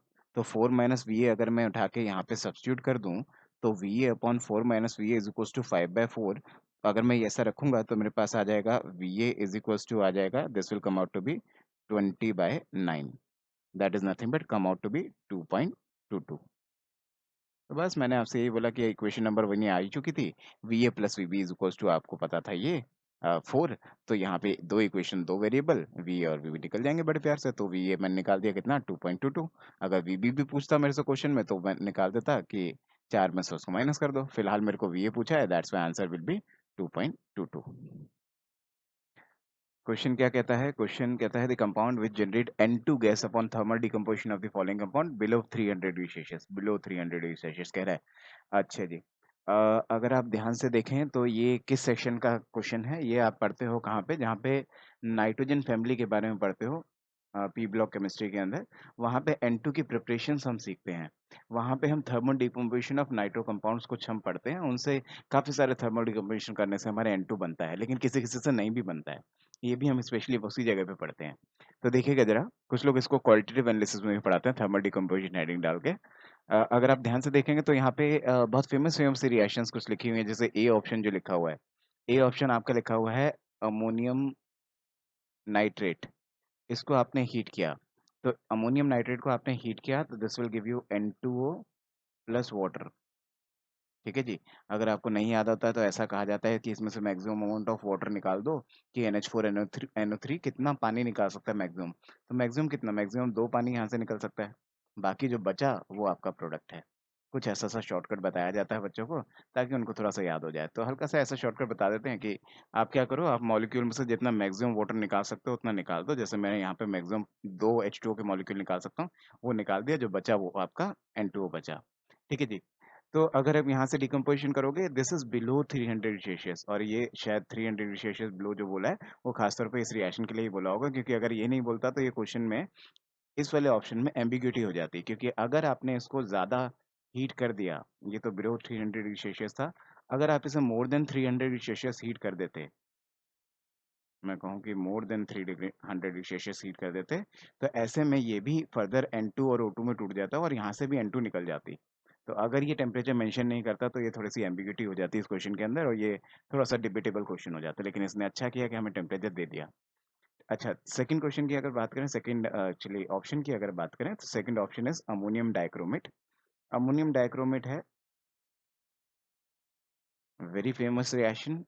इसको अगर हम हीट करते थे तो ऐसा करने से N2 निकलता है, N2 निकलता सॉरी, और Cr2O3 निकलता है। ठीक है जी, और साथ में आपका क्या? साथ में आपका H2O निकलता है। यहाँ से आपका N2 बन जाएगा, तो ये हमारा ऑप्शन सही होना चाहिए, ये गलत होना चाहिए। लेकिन इस रिएक्शन की बहुत खास बात है, ये रिएक्शन बहुत फेमस सी रिएक्शन है, आपने शायद कभी सुना हो। इस रिएक्शन में ये जो आपके पास होता है, अमोनियम क्रोमेट। ये क्या होता है एक्चुअली में, ये आपका होता है, आपका सॉलिड होता है ऑरेंज कलर का। ठीक है जी, और जब आप इसको हीट कर देते हो तो गैसियस N2 निकलता है। ग्रीन कलर का सॉलिड Cr2O3 निकलता है, और ये वेपर फॉर्म में आपका वाटर मॉलिक्यूल्स निकलते हैं। ठीक है ना? तो होता क्या है, जब आप मान लो कभी लैब में अगर इस रिएक्शन को कराओ, तो आपने क्या किया, आपने एज ए पाउडर फॉर्म में खूब सारा अमोनियम डाइक्रोमेट ले लिया, आपने यहाँ पे लाके एक माचिस की तीली लगा दी, मतलब इसमें आग लगा दिया। जैसे ही आप इसमें आग लगाओगे, हाईली एक्ज़ोथर्मिक रिएक्शन होता है ये, बहुत जल्दी-जल्दी से ये रिएक्शन होगा एकदम से, और एकदम से क्या होगा ना, एकदम से इसके अंदर से गैसेज़ निकलनी शुरू होगी, ये N2 गैस निकलेगी। N2 गैस निकलनी शुरू होगी, और N2 गैस इसके अंदर से निकलेगी, बहुत जल्दी निकलती जाएगी, फॉलोड बाय उसके साथ-साथ Cr2O3 भी निकलेगा ग्रीन कलर का। तो ग्रीन कलर का Cr2O3 भी निकलता जाएगा साथ के साथ, और N2 गैस भी निकल रही है, और वाटर वेपर्स भी अंदर से निकल रहे हैं। तो अंदर ही अंदर ये क्या होगा, ये रिएक्शन ऐसे दिखेगी, ऐसा करके ये जैसे लावा नहीं होता, जैसे आप कह सकते हो वोल्केनो जैसा। तो ये रिएक्शन फेमस है by the name called as volcanic reaction. तो वैसे बहुत खतरनाक रिएक्शन नहीं है देखने में, ऐसा लगता है कि बहुत भयानक सा कुछ हो रहा है, लेकिन ऐसा कोई खतरनाक नहीं है। ये नॉर्मली लैब में परफॉर्म करी जा सकती है रिएक्शन, कि आपके पास डाइक्रोमेट हो, अमोनियम डाइक्रोमेट, उसको आप हीट करो, हीट करने से आपको ऐसा लगेगा जैसे वोल्केनो निकल रहा है। तो वोल्केनिक रिएक्शन भी बोलते हैं इसको। तो अगर आप देखें तो ऐसी-ऐसी रिएक्शन होगी, अंदर से आपका क्या होगा, अंदर से लावा के तरीके से एक ग्रीन कलर्ड सब्सटेंस निकल रहा होगा। वो क्यों निकल रहा होगा? क्योंकि N2 एकदम से एक्ज़ोथर्मिक रिएक्शन में बहुत फास्ट हो रही होगी, एकदम से N2 इसके अंदर से निकलता है। वाटर वेपर्स भी निकल रहे होंगे। तो ये वोल्केनिक रिएक्शन कहलाती है आपकी। नेक्स्ट अगर मैं ऑप्शन में बात करूँ, वैसे ये ऑप्शन हमारा सही हो जाएगा, इससे N2 बनेगा। ये यही पूछ रहा था किस-किस से N2 बनेगा। नेक्स्ट अगर मैं बात करूँ ऑप्शन नंबर सी, ये ऑप्शन नंबर सी तो आपको आना चाहिए भाई। ये अगर आपको नहीं आता है तो आपकी प्रिपरेशन कुछ गड़बड़ है, आईआईटी की आपकी ठीक प्रिपरेशन नहीं चल रही है। क्यों? क्योंकि ये तो आईआईटी में प्रीवियसली ईयर आस्क्ड क्वेश्चन है, ये तो पहले भी पूछे हुए हैं। ठीक है ना? वैसे देखा जाए तो ये तीनों अभी तक जो हमने बात करी, तीनों के बारे में आईआईटी में पहले पूछ चुका है। लेकिन बेरियम एज़ाइड एक्चुअली में क्यों आना चाहिए, वो उसके लिए इतना इम्पोर्टेंटली मैं क्यों बोल रहा हूँ, वो इसलिए बोल रहा हूँ क्योंकि बेरियम एज़ाइड क्या करता है, बेरियम एज़ाइड यहाँ से आराम से आपका N2 जनरेट कर देता है। और यहाँ से ये मेथड जो है, ये स्पेशली हमें लर्न क्यों होना चाहिए, क्योंकि ये ऐसा मेथड है जो कि प्योरेस्ट फॉर्म ऑफ N2 हमें प्रोवाइड करता है। तो एक्चुअली में जब आपको प्योरेस्ट फॉर्म ऑफ N2 चाहिए होता है, तो we will go by this reaction, जो कि है आपका बेरियम एज़ाइड। तो इसलिए यहाँ से N2 निकलेगी, नो डाउट ये सही ऑप्शन है। और लास्ट ऑप्शन जो आपका डी ऑप्शन है, उसको तो मैं कहूँगा जी ये तो है ही गड़बड़। क्यों? क्योंकि देखो भाई, जो डी ऑप्शन है आपका, वो प्योरली आयनिक कंपाउंड है, और आयनिक कंपाउंड के इस तरह से डिकम्पोज़िशंस आप नहीं पढ़ सकते। ठीक है जी। तो इट विल नॉट डिकम्पोज़। तो इसकी हम कहानी बोलेंगे ही नहीं कुछ, कि इसके बारे में कुछ कमेंट नहीं करेंगे। ये तो होगा ही नहीं जी। इससे N2 निकलेगा नहीं, ये डिकम्पोज़ ही नहीं होगा। तो ये भी हमारा आंसर नहीं है, ये भी हमारा आंसर नहीं है। हमारा answer will be these 2 options, that's why answer will be B and C. Thank you. So this question is from the section of coordination chemistry. Coordination chemistry से आपको एक क्वेश्चन पूछता है। क्वेश्चन के बारे में क्वेश्चन जो आपसे पूछा है उसमें total number of valence electron की बात कर रहा है। कुछ मेटल कार्बोनेट्स दे रखे हैं। अच्छा जी। और एक कुछ लो स्पिन हाई स्पिन के बारे में पूछा हुआ है, और बाकी दो ऑप्शन सिनर्जिक बॉन्डिंग के बारे में है। जैसे मान लो पहले ही ऑप्शन को उठाएं, फर्स्ट ऑप्शन, फर्स्ट ऑप्शन को उठाए हैं, तो ये कुछ 18 इलेक्ट्रॉन रूल जो हम पढ़ते हैं, उस रूल के अकॉर्डिंग ये क्वेश्चन बनाया हुआ है आपने। ये क्वेश्चन आपने उसके आधार पर डिजाइन करा हुआ है। जैसे अगर मैं देखूं FeCO होल 5, इसमें जो आयरन है उसकी ऑक्सीडेशन स्टेट कितनी है? 0 है। जब भी कार्बोनिल के साथ कोई मेटल जुड़ा होता है तो उसकी ऑक्सीडेशन स्टेट 0 होती है। चाहे यहाँ पे आयरन की बात कर लो, चाहे यहाँ पे निकल की बात करो, दोनों की ऑक्सीडेशन स्टेट इस वक्त 0 है।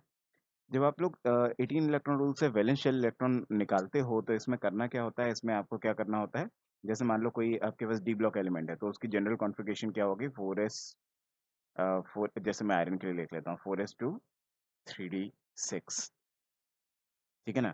तो आयरन की जैसे समथिंग इनटू 4s2 3d6, ये जो तो ये जो इसके 4s और 3d में जो इलेक्ट्रॉन्स हैं, इनको सम अप करके लिखना होता है। तो 8 इलेक्ट्रॉन्स तो ये हो गए, प्लस साथ में और क्या जोड़ना होता है, साथ में और जोड़ना होता है कि कितने आपके जो लिगेंड्स हैं, उसके उसने कितने इलेक्ट्रॉन्स मेटल को दे रखे हैं। मतलब यू कैन से 2 into number of metal ligand bond. मतलब आप क्या करो, इसके आउटर मोस्ट इलेक्ट्रॉन निकाल लो, 4s के और 3d वाले इलेक्ट्रॉन्स को सम अप कर लो, और फिर उसके बाद मेटल और लिगेंड के जितने भी बॉन्ड्स हैं उसको ट्वाइस कर दो, तो उससे आ जाएगा कि कार्बोनिल ने आयरन के सराउंडिंग में कितने इलेक्ट्रॉन्स दे रखे हैं कोऑर्डिनेट बॉन्ड बना के। तो अगर आप यहाँ से देखोगे तो ये कितना आ जाएगा हमारे पास, ये आ जाएगा 8, plus 5 into two, that is nothing but come out to be 18। तो ये आ गया जी 18 इलेक्ट्रॉन। सिमिलरली अगर निकल के लिए करोगे तो निकल विल बी क्या, निकल CO होल 4। इसके लिए भी अगर आप कैलकुलेशन करोगे, निकल की भी ऑक्सीडेशन स्टेट अभी 0 है। निकल अगर आप देखोगे तो this will come out to be क्या, 3 आई कैन से 4s2 3d8, ये कुछ ऐसा सा होगा। इसके आउटर मोस्ट शेल में कितने इलेक्ट्रॉन है, इसके आउटर मोस्ट शेल में 10 इलेक्ट्रॉन है। और जो मेटल लिगेंड बॉन्ड है वो कितने हैं, वो 4 हैं। तो इसका मतलब 4 into two, this will also come out to be 18 electron. तो भाई ये तो बहुत स्टेबल है, क्योंकि हम 18 इलेक्ट्रॉन रूल से बोलते थे कि जो भी आपके कंपाउंड्स बनेंगे कोऑर्डिनेशन कंपाउंड्स, जिसका भी 18 इलेक्ट्रॉन रूल मतलब 18 इलेक्ट्रॉन्स फॉलो करेगा जो भी, वो काफ़ी स्टेबल, क्वाइट स्टेबल मॉलिक्यूल्स बोले जाते थे। तो इसलिए ये आपका क्या है, ये और ये स्टेबल मॉलिक्यूल है। और इसके जो वैलेंशियल इलेक्ट्रॉन्स जो आप काउंट कर रहे हो वो 16 आ रहे हैं, सॉरी 18 आ रहे हैं, 16 नहीं आ रहे हैं। जबकि ये क्या कह रहा था, ये कह रहा है कि 16 आ रहे हैं। तो इसका ये वाला स्टेटमेंट हो गया जी गलत। और इसने हमसे क्या पूछा, इसने हमसे करेक्ट स्टेटमेंट पूछे हैं, दैट्स वाई इसको हमने बोल दिया जो गलत है। बी स्टेटमेंट तो मैं सीधा सीधा ही टिक लगा दूं, क्यों, क्योंकि ये आपसे ये कह रहा है कि लो स्पिन है हाई स्पिन है। तो मैं आपको बता दूं कि जो कार्बोनिल है वो आपको पता है कि कार्बोनिल तो बहुत स्ट्रॉन्ग फील्ड लिगेंड होते हैं। और स्ट्रॉन्ग फील्ड लिगेंड का काम क्या होता है, वो स्ट्रॉन्ग फील्ड लिगेंड सारे के सारे जो अनपेयर्ड इलेक्ट्रॉन होते हैं उनको अंदर की तरफ ले जाके उनको पेयर्ड कर देता है। जिसकी वजह से क्या होता है, जिसकी वजह से अनपेयर्ड इलेक्ट्रॉन कम हो जाते हैं, नंबर ऑफ अनपेयर्ड इलेक्ट्रॉन कम हो जाते हैं। तो अगर स्ट्रॉन्ग फील्ड लिगेंड होगा, नंबर ऑफ अनपेयर्ड इलेक्ट्रॉन कम होंगे, लो स्पिन होगा। इसलिए लो स्पिन तो हो गई, इसलिए बी ऑप्शन को मैंने टिक कर दिया। Now but C and D option ये आपके सिनर्जिक बॉन्डिंग पे डिपेंड कर रहे हैं। आपने थोड़ा थोड़ा सिनर्जिक बॉन्डिंग के बारे में ऐसा कुछ पढ़ा होगा कि अगर आपके पास कोई मेटल है और आपके पास यहाँ पे कार्बोनिल है, तो इनके बीच में क्या होता है, इनके बीच में सिनर्जिक बॉन्डिंग होती है कि एक तो कार्बोनिल अपने लोन पेयर को इसके एम्प्टी ऑर्बिटल में देके यहाँ पे एक बॉन्ड बना रहा होता है, और मेटल अपने इलेक्ट्रॉन इसके एंटी बॉन्डिंग ऑर्बिटल में देके यहाँ पे एक इलेक्ट्रॉन बैक बॉन्डिंग कर रहा होता है। ये आपकी सिनर्जिक बॉन्डिंग हो रही होती है। और जितनी इफेक्टिव ये सिनर्जिक बॉन्डिंग होगी, जितनी इफेक्टिवली ये सिनर्जिक बॉन्डिंग होगी, उतना इफेक्टिवली ये कुछ ऐसा सा रूप ले लेगा, जैसे कि यहाँ कुछ डबल बॉन्ड जैसा बन गया, और ये जो ट्रिपल बॉन्ड है ये कुछ डबल बॉन्ड जैसे बन गए। मतलब ये जो है ना, ये परफेक्ट बॉन्ड नहीं है, ये तो बस हम ये बोलते हैं कितना परसेंटेज में ये काम हो रहा है। जितना ज़्यादा परसेंट में ये काम होगा, उतना ये ट्रिपल बॉन्ड ना रह के डबल बॉन्ड की तरफ बन जाएगा। जिसकी वजह से हम बोलें कि अगर ये बिल्कुल परफेक्ट सिनर्जिक बॉन्डिंग हो जाएगी तो ये हो जाएगा डबल बॉन्ड, और ये हो जाएगा आपका डबल बॉन्ड, ट्रिपल से डबल हो जाएगा। अच्छा, ये काम कराने के लिए हमारे पास मेटल कैसा होना चाहिए, मेटल के पास अच्छे इलेक्ट्रॉन्स होंगे तभी तो डोनेट कर पाएगा बैक। तो इसके लिए मेरे पास मेटल के पास अच्छे इलेक्ट्रॉन्स होने चाहिए, मतलब ज़्यादा इलेक्ट्रॉन्स होने चाहिए। इसकी वजह से मेटल की जो ऑक्सीडेशन स्टेट है वो कम से कम पॉजिटिव होनी चाहिए। ठीक है जी। इनफैक्ट अगर माइनस हो तो और भी अच्छा है। आपने आईआईटी में प्रीवियस ईयर आए हुए कुछ क्वेश्चंस को शायद देखा हो, तो एक दो बार इसने ऐसा भी क्वेश्चन पूछा है। वहाँ पे मेटल कार्बोनिल कुछ बना रखा है, और ओवरऑल जो कॉम्प्लेक्स है उसके ऊपर माइनस चार्ज दे रखा है, 2 माइनस 1 माइनस। एक्चुअली में जितना नेगेटिव चार्ज ऊपर लेके आओगे, इसका मतलब है मेटल का ऑक्सीडेशन स्टेट उसने नेगेटिव कर दिया। मेटल में इलेक्ट्रॉन्स हैं जो कि फालतू इलेक्ट्रॉन्स है, इलेक्ट्रॉन रिच है मतलब। जिसकी वजह से क्या होगा, जिसकी वजह से ये बैक बॉन्डिंग अच्छी दे देगा। और अगर बैक बॉन्डिंग अच्छी दे देगा तो इसका मतलब है कि ये बॉन्ड अच्छा बन जाएगा। अच्छा, एक बार पढ़ लेते हैं। कह रहा है metal carbon bond strength strengthens when the oxidation state of metal is lower। तो सही तो कह रहा है, यही तो मैंने बोला। मैंने क्या बोला कि मेटल का जैसे जैसे ऑक्सीडेशन स्टेट कम से कम हो या फिर ऑलमोस्ट नेगेटिव हो जाए, कम से कम उसका कहने का मतलब है कि जीरो हो जाए या फिर नेगेटिव में ही हो जाए, इलेक्ट्रॉन रिच हो जाए इंस्टेड ऑफ इलेक्ट्रॉन डेफिशिएंसी। ठीक है जी। Metal generally have positive oxidation state, positive ना होकर ये नेगेटिव हो जाए। तो ऐसे केस में उसकी डोनेशन टेंडेंसी अच्छी हो जाएगी, जिसकी वजह से बैक बॉन्डिंग अच्छी कर पाएगा और सिनर्जी बॉन्डिंग अच्छी हो जाएगी। वही उसने यहाँ पे लिखा हुआ है कि मेटल कार्बोनिल बॉन्ड और भी स्ट्रांग हो जाएगा। नेक्स्ट क्या कह रखा है, कह रहा है metal carbonyl CO bond weaken, इस बॉन्ड के बारे में बात कर रहा है। कह रहा है this weaken when the oxidation state of the metal is increased. नहीं जी, oxidation state of the metal अगर आप ज़्यादा से ज़्यादा पॉजिटिव कर दोगे, मान लो +3 +4 +5 ऐसे कुछ पॉजिटिव ऑक्सीडेशन स्टेट अगर आपने कर दी, तो ये बैक बॉन्डिंग अच्छी नहीं हो पाएगी। और अगर ये बैक बॉन्डिंग अच्छी नहीं हो पाएगी तो ये ट्रिपल बॉन्ड का ट्रिपल बॉन्ड ही रहेगा, ये डबल बॉन्ड नहीं हो पाएगा। और अगर ये ट्रिपल बॉन्ड रह गया, डबल बॉन्ड नहीं हो पाया, फिर तो ये स्ट्रॉन्ग बॉन्ड है, ये वीकन थोड़ी है। तो इसका मतलब है कि ये कहना चाह रहा है कि जब ये पॉजिटिव ऑक्सीडेशन स्टेट होगा तो ये वीकन हो जाएगा। ये तो गलत बोल रहा है। जब एक्चुअली में सिनर्जिक बॉन्डिंग होती है, जब मेटल की ऑक्सीडेशन स्टेट नेगेटिव होती है, अच्छी सिनर्जिक बॉन्डिंग होती है, तब वो ट्रिपल से डबल हो जाता है, तब वो वीक होता है। यहाँ तो बल्कि वो उल्टा कह रहा है, यहाँ पे कह रहा है पॉजिटिव हो गया तब वीकन हो गया। ये तो गलत है। पॉजिटिव हो जाएगा तो सिनर्जिक बॉन्डिंग नहीं हो पाएगी, सिनर्जिक बॉन्डिंग नहीं हो पाएगी तो वो डबल बॉन्ड नहीं बन पाएगा, बल्कि वो ट्रिपल जैसे ही बिहेव करेगा, परफेक्ट ट्रिपल बॉन्ड जैसा बिहेव करेगा। और परफेक्ट ट्रिपल बॉन्ड तो आपका स्टेबल बॉन्ड होगा, वो तो स्ट्रॉन्ग बॉन्ड होगा, वीकन नहीं होगा। जिसकी वजह से ये लास्ट ऑप्शन आपका गलत होगा, and the correct answer must be B and C. Question बहुत आसान है, बहुत इजी सा क्वेश्चन दे रखा है उसने, ग्रुप 15 से दिया है, नाइट्रोजन फैमिली से। अगर आप नाइट्रोजन फैमिली को देखो तो नाइट्रोजन फैमिली में सबसे ऊपर कौन होता है पीरियड टेबल के अंदर? Nitrogen, phosphorus, arsenic, antimony, bismuth. और टॉप टू बॉटम आते आते ये प्योरली आपके पास नॉन मेटल है। जैसे जैसे आप नीचे आते हो इसमें ये मेटलिक इन नेचर हो जाता है। ठीक है जी। तो ये तो इजी हो गया ना फिर, क्योंकि ये आपसे क्या पूछ रहा है, ये पहला ऑप्शन तो इसने पूछा कि Bi2O5 is more basic then N2O5।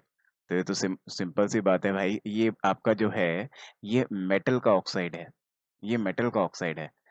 ठीक है जी, जबकि ये आपका एक नॉन मेटल का ऑक्साइड है, और मेटल के ऑक्साइड बेसिक इन नेचर होता है, नॉन मेटल के एसिडिक होते हैं। इस कारण की वजह से ये स्टेटमेंट सही है।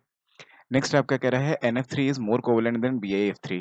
तो ये भी आप देखो कि नाइट्रोजन और फ्लोरीन के बीच में कम इलेक्ट्रॉनिक डिफरेंसेस होंगे, जिसकी वजह से इसका कोवेलेंट नेचर होने के ज़्यादा चांसेस हैं।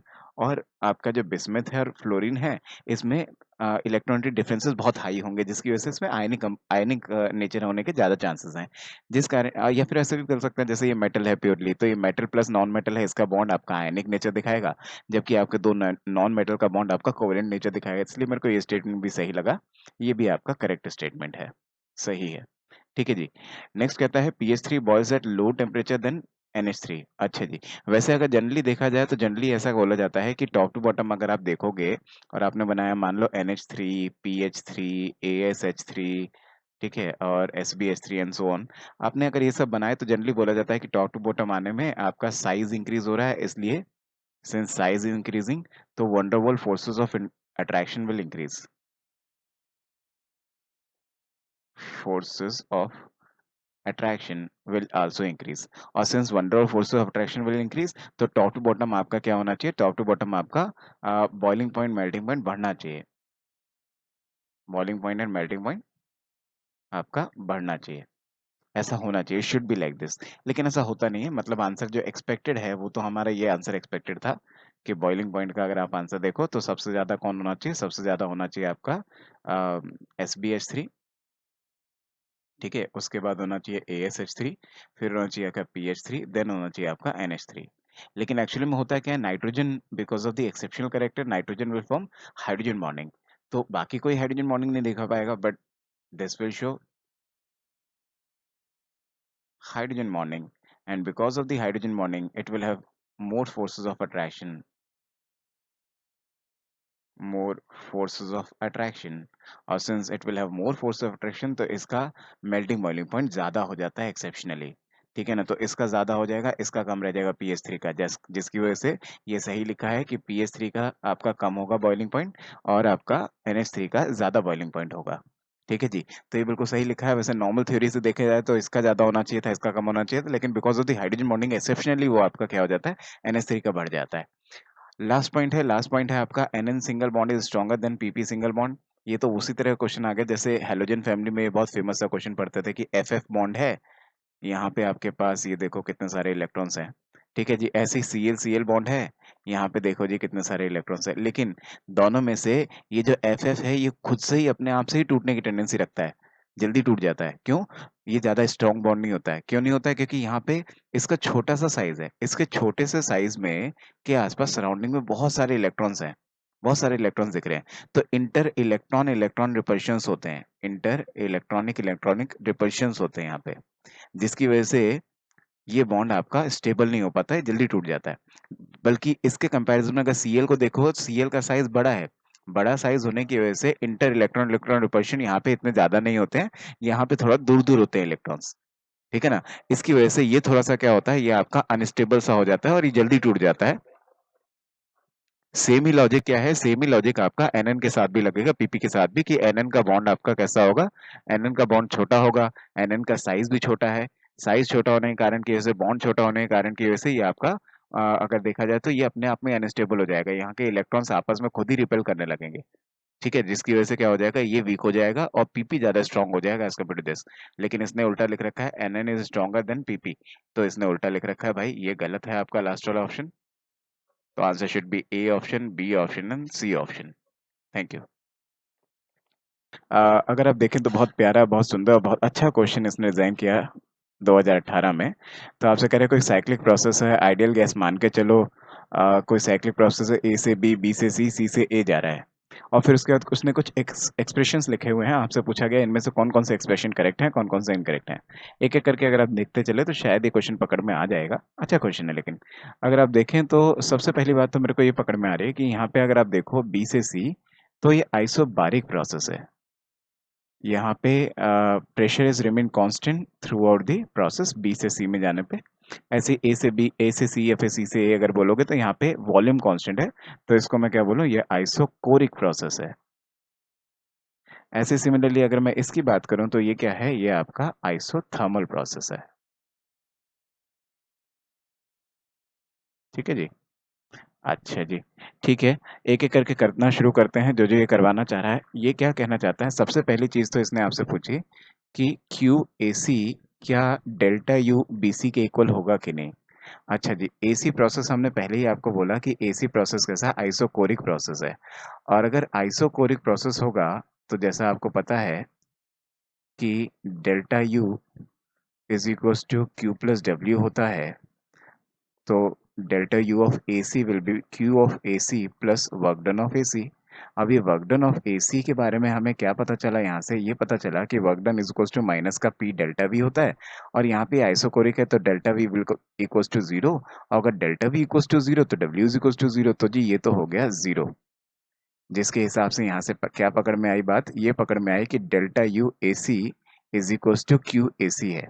अच्छा जी, तो हमने निकाल दिया Q A C is equals to delta U A C के इक्वल है। लेकिन यहाँ तो हमें प्रूव करना है डेल्टा यू बी सी के इक्वल है कि नहीं। इसके लिए क्या करें, इसके लिए आप ऐसा कह लो कि ये साइक्लिक प्रोसेस है, तो डेल्टा यू जो टोटल होगा साइक्लिक प्रोसेस का, वो किसके इक्वल होगा जी, साइक्लिक प्रोसेस का जीरो के इक्वल होता है। और वो किसके इक्वल होगा, वो होगा total delta U, that will be equals to delta U of AB process plus delta U of you can say BC process plus delta U of CA process।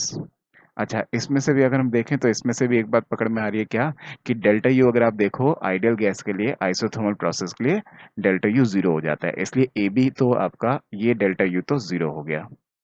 जिससे मेरे को यहाँ से क्या पकड़ में आया, यहाँ से मेरे को सीधा सीधा पकड़ में आ रहा है delta U of B C is equals to minus of delta U of C A. अच्छा जी, यहाँ से अगर मैं क्या करूँ, ये जो डेल्टा यू ए सी है इसको minus of delta U of B C जो ये कह रहा है इसको, अच्छा ये सी ए है, अच्छा इस सी ए को इन्वर्स कर दूं तो ये प्लस में हो जाएगा। इसको बोलूँ delta U of B C is equals to, एक सेकेंड इसको हटा ही लेते हैं, है ना, वन सेकेंड।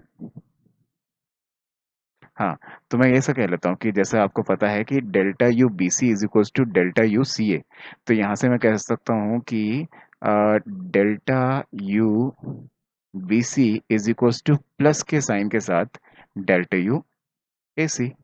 इसको मैंने सी ए से ए सी कर दिया और प्लस से माइनस कर दिया।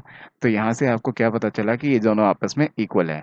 अगर ये दोनों आपस में इक्वल है तो क्या मैं यहाँ पे डेल्टा यू ए सी की जगह पे डेल्टा यू बी सी लिख सकता हूँ। और फिर फाइनली इस इक्वेशन को क्या बोल सकता हूँ, यहाँ से क्या पकड़ में आया, ये पकड़ में आया कि Q A C will be equals to delta U B C. और यही शायद हमें प्रूफ करना था, तो ये जी हमने प्रूफ कर दिया। इससे मेरे को पता चला ये जो है आपका statement one, option number one का जो एक्सप्रेशन वन है वो आपका करेक्ट एक्सप्रेशन है। सेकंड एक्सप्रेशन में लेकिन ये शायद मार खा जाएगा। सेकंड एक्सप्रेशन अगर आप देखो तो ए बी है, ए बी आइसोथर्मल प्रोसेस है, आइसोथर्मल का अगर आपको वर्क डन निकालना होगा, रिवर्सिबल प्रोसेस, तो ये आएगा माइनस का R T L N V two upon V one. N R T कह लो अगर एन भी है तो, नंबर ऑफ मोल्स अगर है तो N R T L N V two upon V one. ठीक है जी, उसमें भी अगर हम देखें तो ये कह रहा है P two V two minus V one, नहीं जी ये तो गड़बड़ है, P two V two minus V one नहीं बोल सकते, अगर बोलना भी तो माइनस पी डेल्टा वी बोलना पड़ेगा, और उससे भी एक्सप्रेशन सही नहीं आएगा। जिसके हिसाब से ये यहाँ मार खा गया, जिस वजह से ये ऑप्शन सही नहीं है। यहाँ तक तो सही था लेकिन ये गड़बड़ है, क्योंकि यहाँ पे डब्ल्यू ए बी जो ये चाह रहा है, ये हमारे हिसाब से minus R T L N V two upon V one आना चाहिए। ठीक है ना, ए बी कह रहा है ना, हाँ ठीक है, V two upon V one आना चाहिए। ठीक है जी, ये तो हुआ हमारा पहला स्टेटमेंट जो हमने चेक किया। अभी हम सेकंड स्टेटमेंट की बात कर लेते हैं, मतलब सेकंड ऑप्शन की बात कर लेते हैं। सेकंड ऑप्शन को देखते हैं। सेकंड ऑप्शन में कह रहा है कि डब्ल्यू जो बी सी है वो आपका पी डेल्टा वी के इक्वल है कि नहीं। तो हमें पता है भाई डब्ल्यू बी सी, पहली बात तो बी सी जो है वो आइसोबारिक है। आइसोबारिक है तो ये अगेंस्ट दी कांस्टेंट प्रेशर है, कांस्टेंट प्रेशर पी टू के अगेंस्ट ये पूरा प्रोसेस हो रहा है। तो कांस्टेंट प्रेशर पी टू। अच्छा, तो वैसे अगर देखा जाए तो W B C is equal to क्या होगा, माइनस का पी डेल्टा वी। और इसको जरा सब्स्टिट्यूट कर लेते हैं कि यहाँ पे पी क्या बोलें, पी बोलेंगे जो कांस्टेंट प्रेशर है आपका पी टू, और डेल्टा वी को क्या बोलूँ, ये कहाँ है, बी सी हो रहा है ना, बी से सी।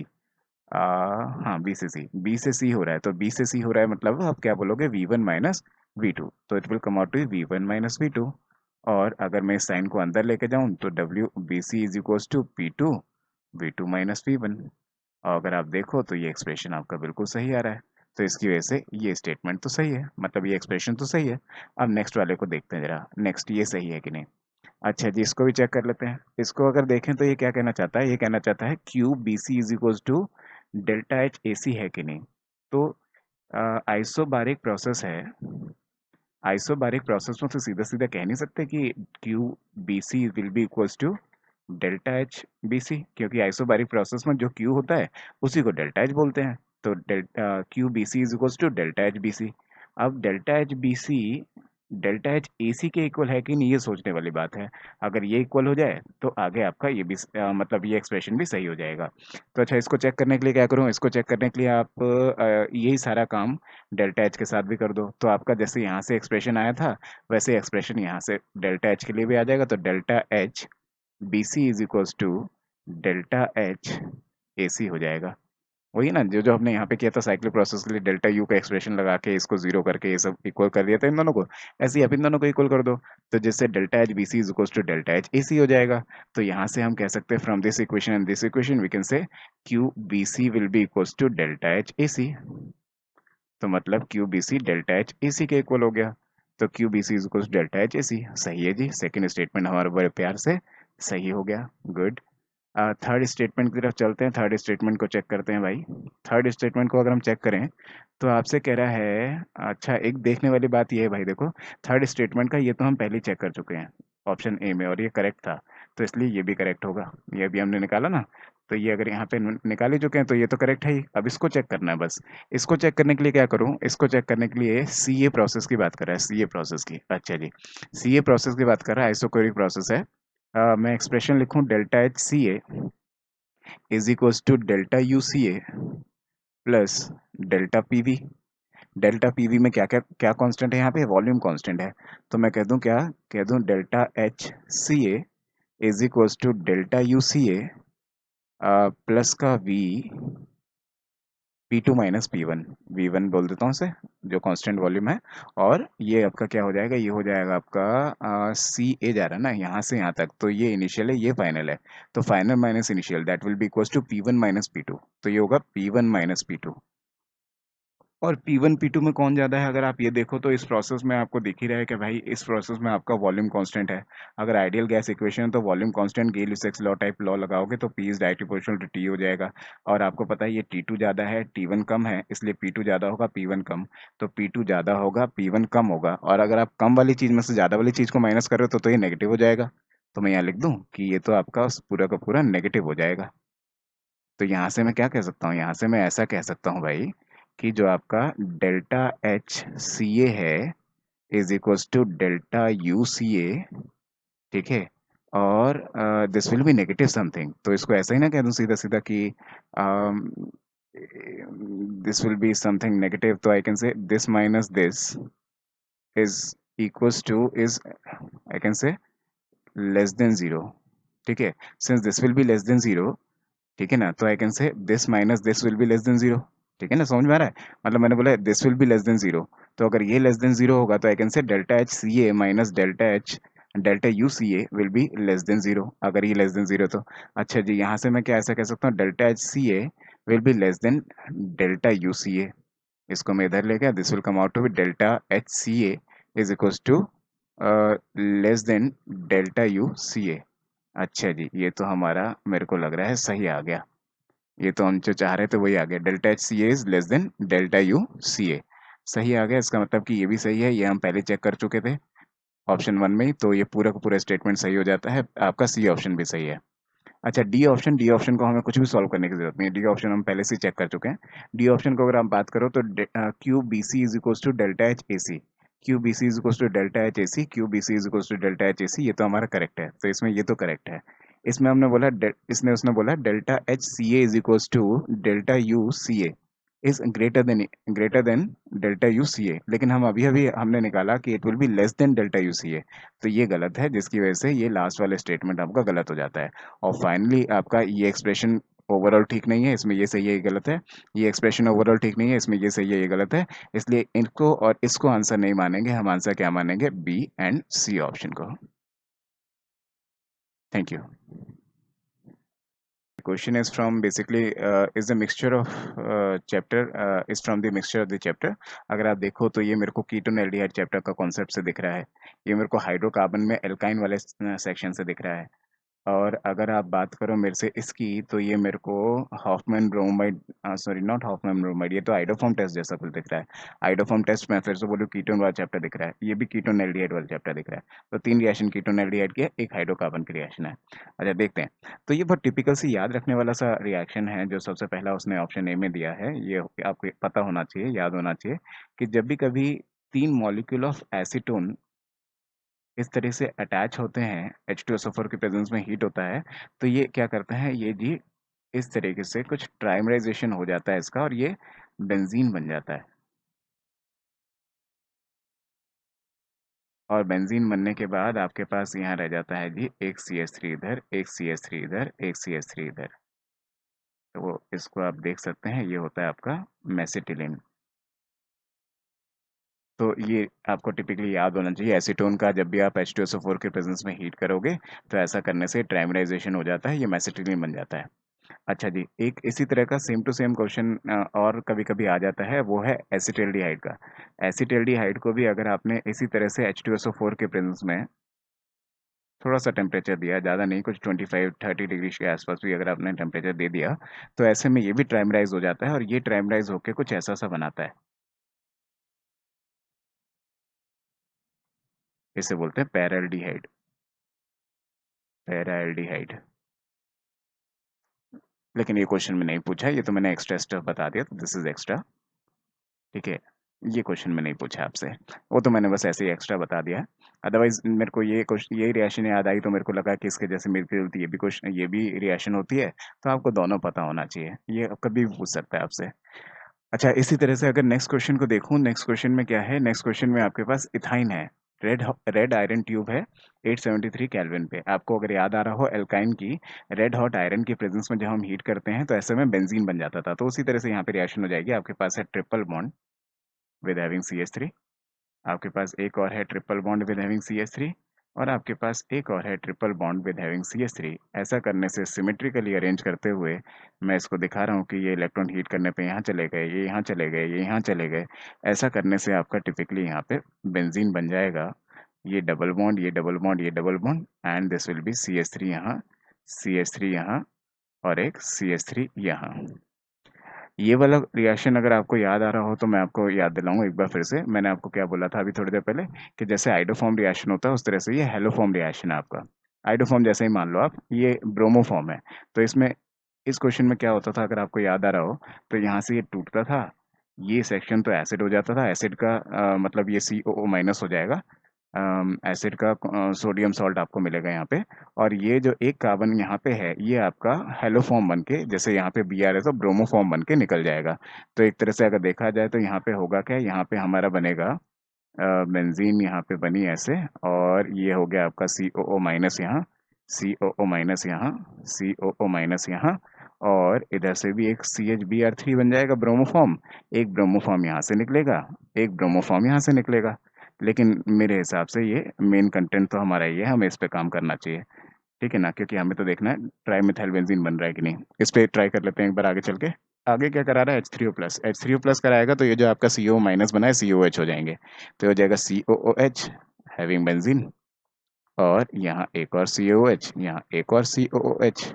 फिर कह रहा है सोडा लाइम डाल के हीट, सोडा लाइम डाल के अगर हीट करोगे, तो सोडा लाइम हीट तो COOH को हटा देता है, जिसकी वजह से नॉर्मल बेंजीन बन जाएगा, यहाँ पे हाइड्रोजन जुड़ जाएगा, हाइड्रोजन हाइड्रोजन, तो जिसकी वजह से नॉर्मल बेंजीन बन जाएगा।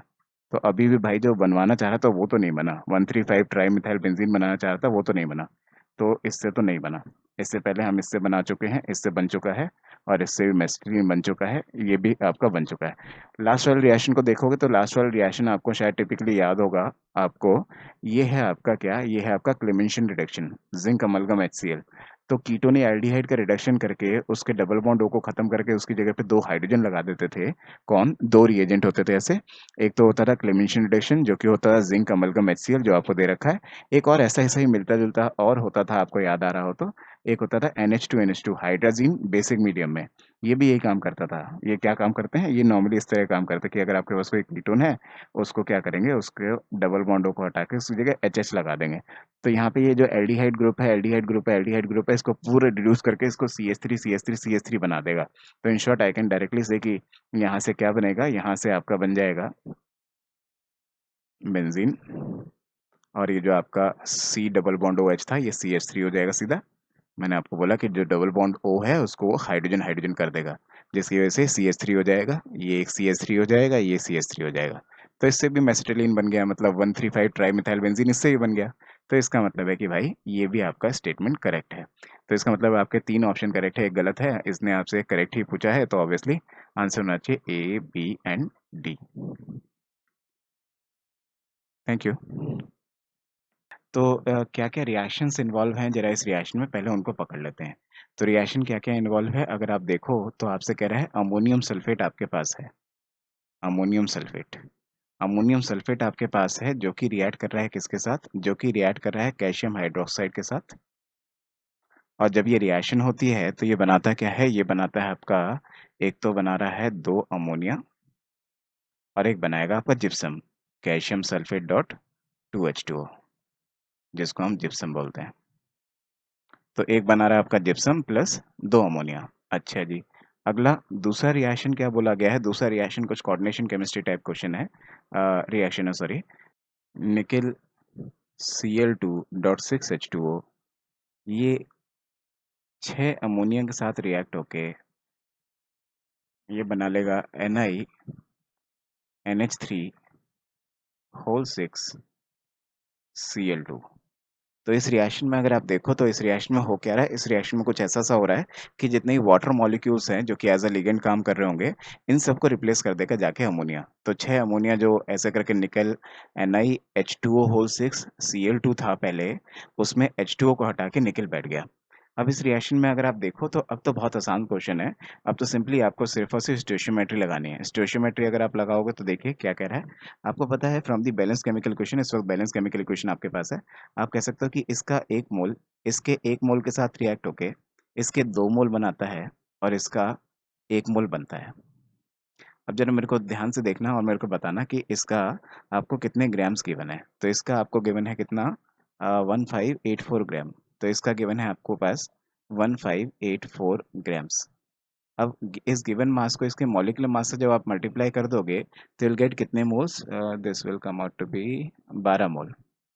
तो इसका मतलब है कि इसका 1 मोल इसके 1 मोल से रिएक्ट होकर इसका 2 मोल और इसके 1 मोल बनाता है, इसका 12 मोल, इसका कितना, इसका 24 मोल मतलब 24 मोल्स बनाएगा, और इसके 12 मोल्स बनाएगा।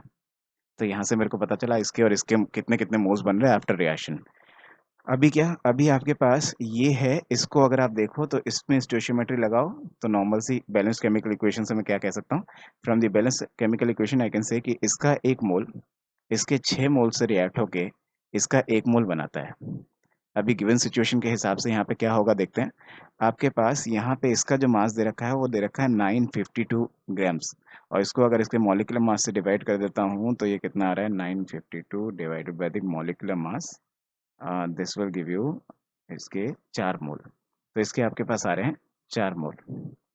तो इसका 1 मोल इसके 6 मोल के साथ रिएक्ट हो, इसका 1 मोल बना रहा है, तो इसका 4 मोल इसके 24 मोल के साथ रिएक्ट होगा। इससे मैं क्या कह सकता हूँ कि यहाँ से जितना भी अमोनिया बनेगा वो 100% पूरा का पूरा यहाँ यूज हो जाएगा, यहाँ कुछ भी नहीं बचेगा। ठीक है जी, 100% आपका यहाँ पे यूज़ अप हो जाएगा। जिसकी वजह से क्या होगा, जिसकी वजह से सीधा-सीधा आप कह सकते हो कि आफ्टर रिएक्शन, ये नीचे वाला रिएक्शन भी खत्म होने के बाद ये पूरा खत्म हो जाएगा, ये पूरा खत्म हो जाएगा, दोनों के दोनों लिमिटिंग रिएजेंट है, कोई एक्सेस रिएजेंट नहीं है, दोनों पूरे-पूरे खत्म हो जाएँगे, क्योंकि मेरे को इसके 4 मोल दे रखे हैं और आपके इसके 4 मोल इसके 24 मोल के साथ रिएक्ट ही कर सकते हैं। और आपको पता है कि 100% कंप्लीशन ऑफ द रिएक्शन हो रहा है, तो इसके 4 मोल इसके 24 के 24 मोल के साथ रिएक्ट हो जाएँगे, 100% कंप्लीट रिएक्शन हो जाएगा। ना ये बचेगा आफ्टर रिएक्शन, ना ये बचेगा आफ्टर रिएक्शन। आफ्टर रिएक्शन बचेगा तो कौन बचेगा? ये बचेगा। तो इसके 1 मोल इसके 6 मोल के साथ रिएक्ट होके इसका 1 मोल बनाता है, तो इसके 4 मोल इसके 24 मोल के साथ रिएक्ट होके इसके ऑब्वियसली 4 मोल बनाएगा।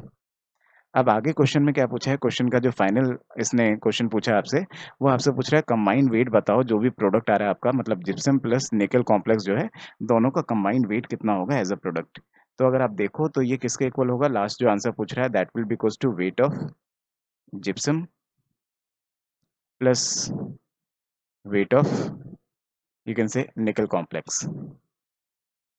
और वेट निकालने के लिए मैं फॉर्मूला क्या यूज कर रहा हूँ, number of moles into molecular mass. तो जिप्सम के मोल्स इनटू जिप्सम का मॉलिक्यूलर मास प्लस इसका मोल्स इसको इनटू कॉम्प्लेक्स का मॉलिक्यूलर मास। तो अगर जिप्सम के मोल्स देखें तो कितने बने थे क्वेश्चन में, 12 मोल बने थे। और इसका मॉलिक्यूलर मास क्या होता है आपको पता है, 172 ग्राम पर मोल। ये आपको निकालना पड़ेगा, दे रखा है ना सबके, एटॉमिक वेट्स तो दे ही रखे हैं, मॉलिक्यूलर मास निकाल लेना। तो 12 मोल इंटू 172 ग्राम पर मोल, ऐसा करने से मोल कट जाएगा, ग्राम में आपके पास आंसर आ जाएगा कितने ग्राम से। प्लस इसके दे रखे हैं जी आपके पास 4 मोल, और इसका मॉलिक्यूलर मास कॉम्प्लेक्स का जब हमने कैलकुलेट किया तो ये आ रहा है 232 ग्राम पर मोल। जब मैं इसको सॉल्व आउट करता हूँ तो मेरे पास फाइनली आ जाता है 2992 ग्राम्स। और आपसे आंसर पूछ भी यही रहा है, फाइनल क्वेश्चन मतलब फाइनली जो आपसे पूछना चाह रहा है वो ये पूछना चाह रहा है कि इसका और इसका टोटल वेट कितना होगा at the end of the reaction. तो at the end of the reaction you will get 2992 gram of the product, ये और ये। ठीक है ना, तो आंसर होना चाहिए 2992 ग्राम्स। Thank you.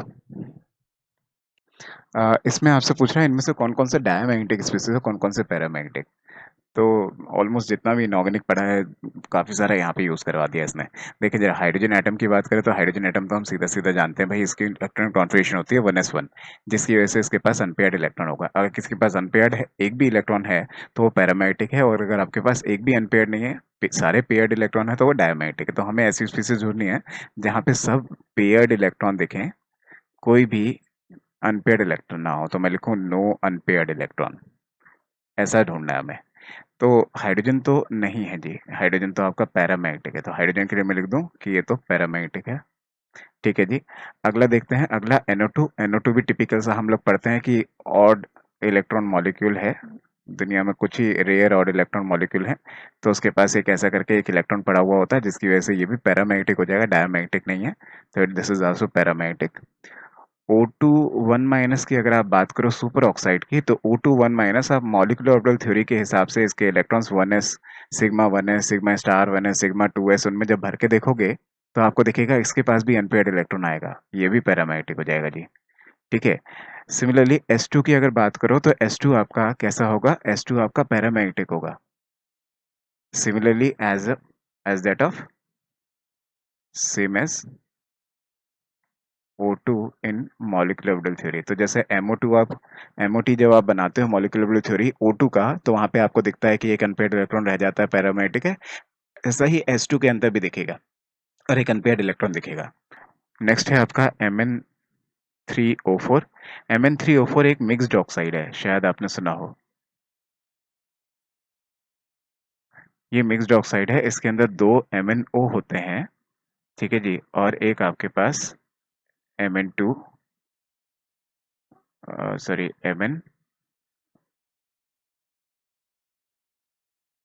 हो जाता है आपके पास। ठीक है जी। तो अगर आप देखोगे तो इसको आप जब इन दोनों को मिलते हैं, ये दोनों जब आपस में मिलते हैं तो कंबाइन होके फाइनली बनाते हैं Mn3O4, जिसमें अगर इन दोनों में आप जांचने की कोशिश करो, देखने की कोशिश करो, तो ये Mn क्या है, ये Mn है +2 ऑक्सीडेशन स्टेट में, जबकि ये Mn है आपका +4 ऑक्सीडेशन स्टेट में। Mn की ग्राउंड स्टेट कॉन्फ़िगरेशन अगर आपको याद आ रही हो तो वो होती है आपकी 4s2 3d5। अगर आप इसमें से क्या करो, आप इनमें से अगर इसका 2+ बनाओगे तो ये क्या हो जाएगा, तो ये हो जाएगा 4s0 3d5, इसके पास 5 अनपेयर्ड है। अगर Mn 4+ बनाओगे तो इसके पास हो जाएगा क्या, 4s0 3D, अब इसमें से 2 और निकाल दो, 3D 3। इसके पास 3 अनपेयर्ड इलेक्ट्रॉन है, जिसकी वजह से अनपेयर्ड तो इनके पास भी है, इसलिए ये पैरामैग्नेटिक है। ये भी पैरामैग्नेटिक है। अभी तक सारे जितने भी हमने देखे सब पैरामैग्नेटिक है, ये भी पैरामैग्नेटिक था। औरों को चेक कर लेते हैं एक बार। नेक्स्ट को चेक करते हैं। नेक्स्ट है आपके पास क्या है? नेक्स्ट है आपके पास अमोनियम, देन FeCl4। FeCl4 में अगर आप देखोगे तो ये जो आयरन है आपका +2 ऑक्सीडेशन स्टेट में है। आयरन +2 ऑक्सीडेशन स्टेट में, नॉर्मल आयरन की ऑक्सीडेशन स्टेट आपको याद होगी, होती है 4s2 3d6, जिसकी वजह से आयरन +2 ऑक्सीडेशन स्टेट में कैसा दिखेगा? 4s0 3d6। 3d6 के हिसाब से 1 2 3 4 5, 1 2 3 4 5 और 6, सॉरी 6, 3d6। तो 3d6 आपने इसका बनाया, उसके बाद आपके पास क्या होगा? उसके बाद इसके s ऑर्बिटल होगा, देन इसके बाद p ऑर्बिटल होंगे। ये s और ये आपके p ऑर्बिटल, और ये इसका इनर d ऑर्बिटल्स। तो जब क्लोरीन आएगा तो क्लोरीन आपका कैसा है? क्लोरीन आपका वीक फील्ड लिगेंड है। वीक फील्ड लिगेंड होने के कारण की वजह से इसके पास इतनी ताकत नहीं है इनको पेयर्ड करा सके, जिसकी वजह से वो बाहर ही आके बैठ जाएगा, sp3 हाइब्रिडेशन दिखा देगा और इनको अनपेयर्ड का अनपेयर्ड ही रहने देगा, जिसकी वजह से ये कैसा हो जाएगा? ये भी आपका पैरामैग्नेटिक हो जाएगा। अच्छा जी, अभी तक सारे ही पैरामैग्नेटिक है। लास्ट वाले को और देखते हैं एक बार। लास्ट में आपको दिख रहा है अमोनियम, इससे मिलते-जुलते ही कॉम्प्लेक्स है, अमोनियम निकेल Cl4। यहाँ पे निकेल भी आपका किस में है? निकेल +2 ऑक्सीडेशन स्टेट में है। नॉर्मल निकेल की बात करें तो होता है 4s2 3d8, और अगर वैसे देखें तो निकेल 2+ आपका जो आया है वो होगा 4s0 3d8।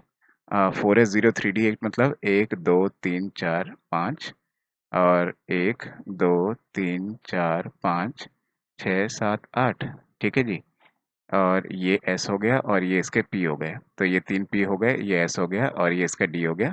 और यहाँ पे मैं बोलूँ कि Cl आपका वीक फील्ड लिगेंड है, Cl के पास ताकत नहीं है कि इसको पेयर अप करा सके, इसलिए Cl बेचारा चुपचाप से जाके यहाँ बाहर बैठ जाएगा, जिसकी वजह से यहाँ पे अभी भी इसके अनपेयर्ड इलेक्ट्रॉन रह जाएंगे, और अनपेयर्ड इलेक्ट्रॉन रहने की वजह से ये भी कैसा होगा? ये भी आपका पैरामैग्नेटिक होगा। लास्ट में KMnO4 है, KMnO4 भी आपका पैरामैग्नेटिक ही आना चाहिए। KMnO4 है आपका, KMnO4 आपको टिपिकली दिख रहा है Mn कितना है यहाँ पे? K2MnO4 है। अच्छा, ये K2MnO4 है। K2MnO4 में ये आपका +6 ऑक्सीडेशन स्टेट में है, और Mn जैसा कि हमने पहले ही बताया आपको, यहाँ पे Mn का ऑक्सीडेशन स्टेट क्या होगा? 4s2 3d5। और अगर आप यहाँ पे +6 ऑक्सीडेशन स्टेट लेके आओगे तो 2 तो यहाँ से गए, 4 यहाँ से गए, ये बचा 3d1। तो इसके पास भी एक अनपेयर्ड इलेक्ट्रॉन है भाई, ये भी पैरामैग्नेटिक, सब पैरामैग्नेटिक है, अभी तक एक भी डायमैग्नेटिक नहीं मिला। लास्ट वाले को और चेक कर लेते हैं एक बार, K2Cr27। तो K2Cr2O7, और sorry not Cr2O7, it is CrO4। Chromate है, डाइक्रोमेट नहीं है।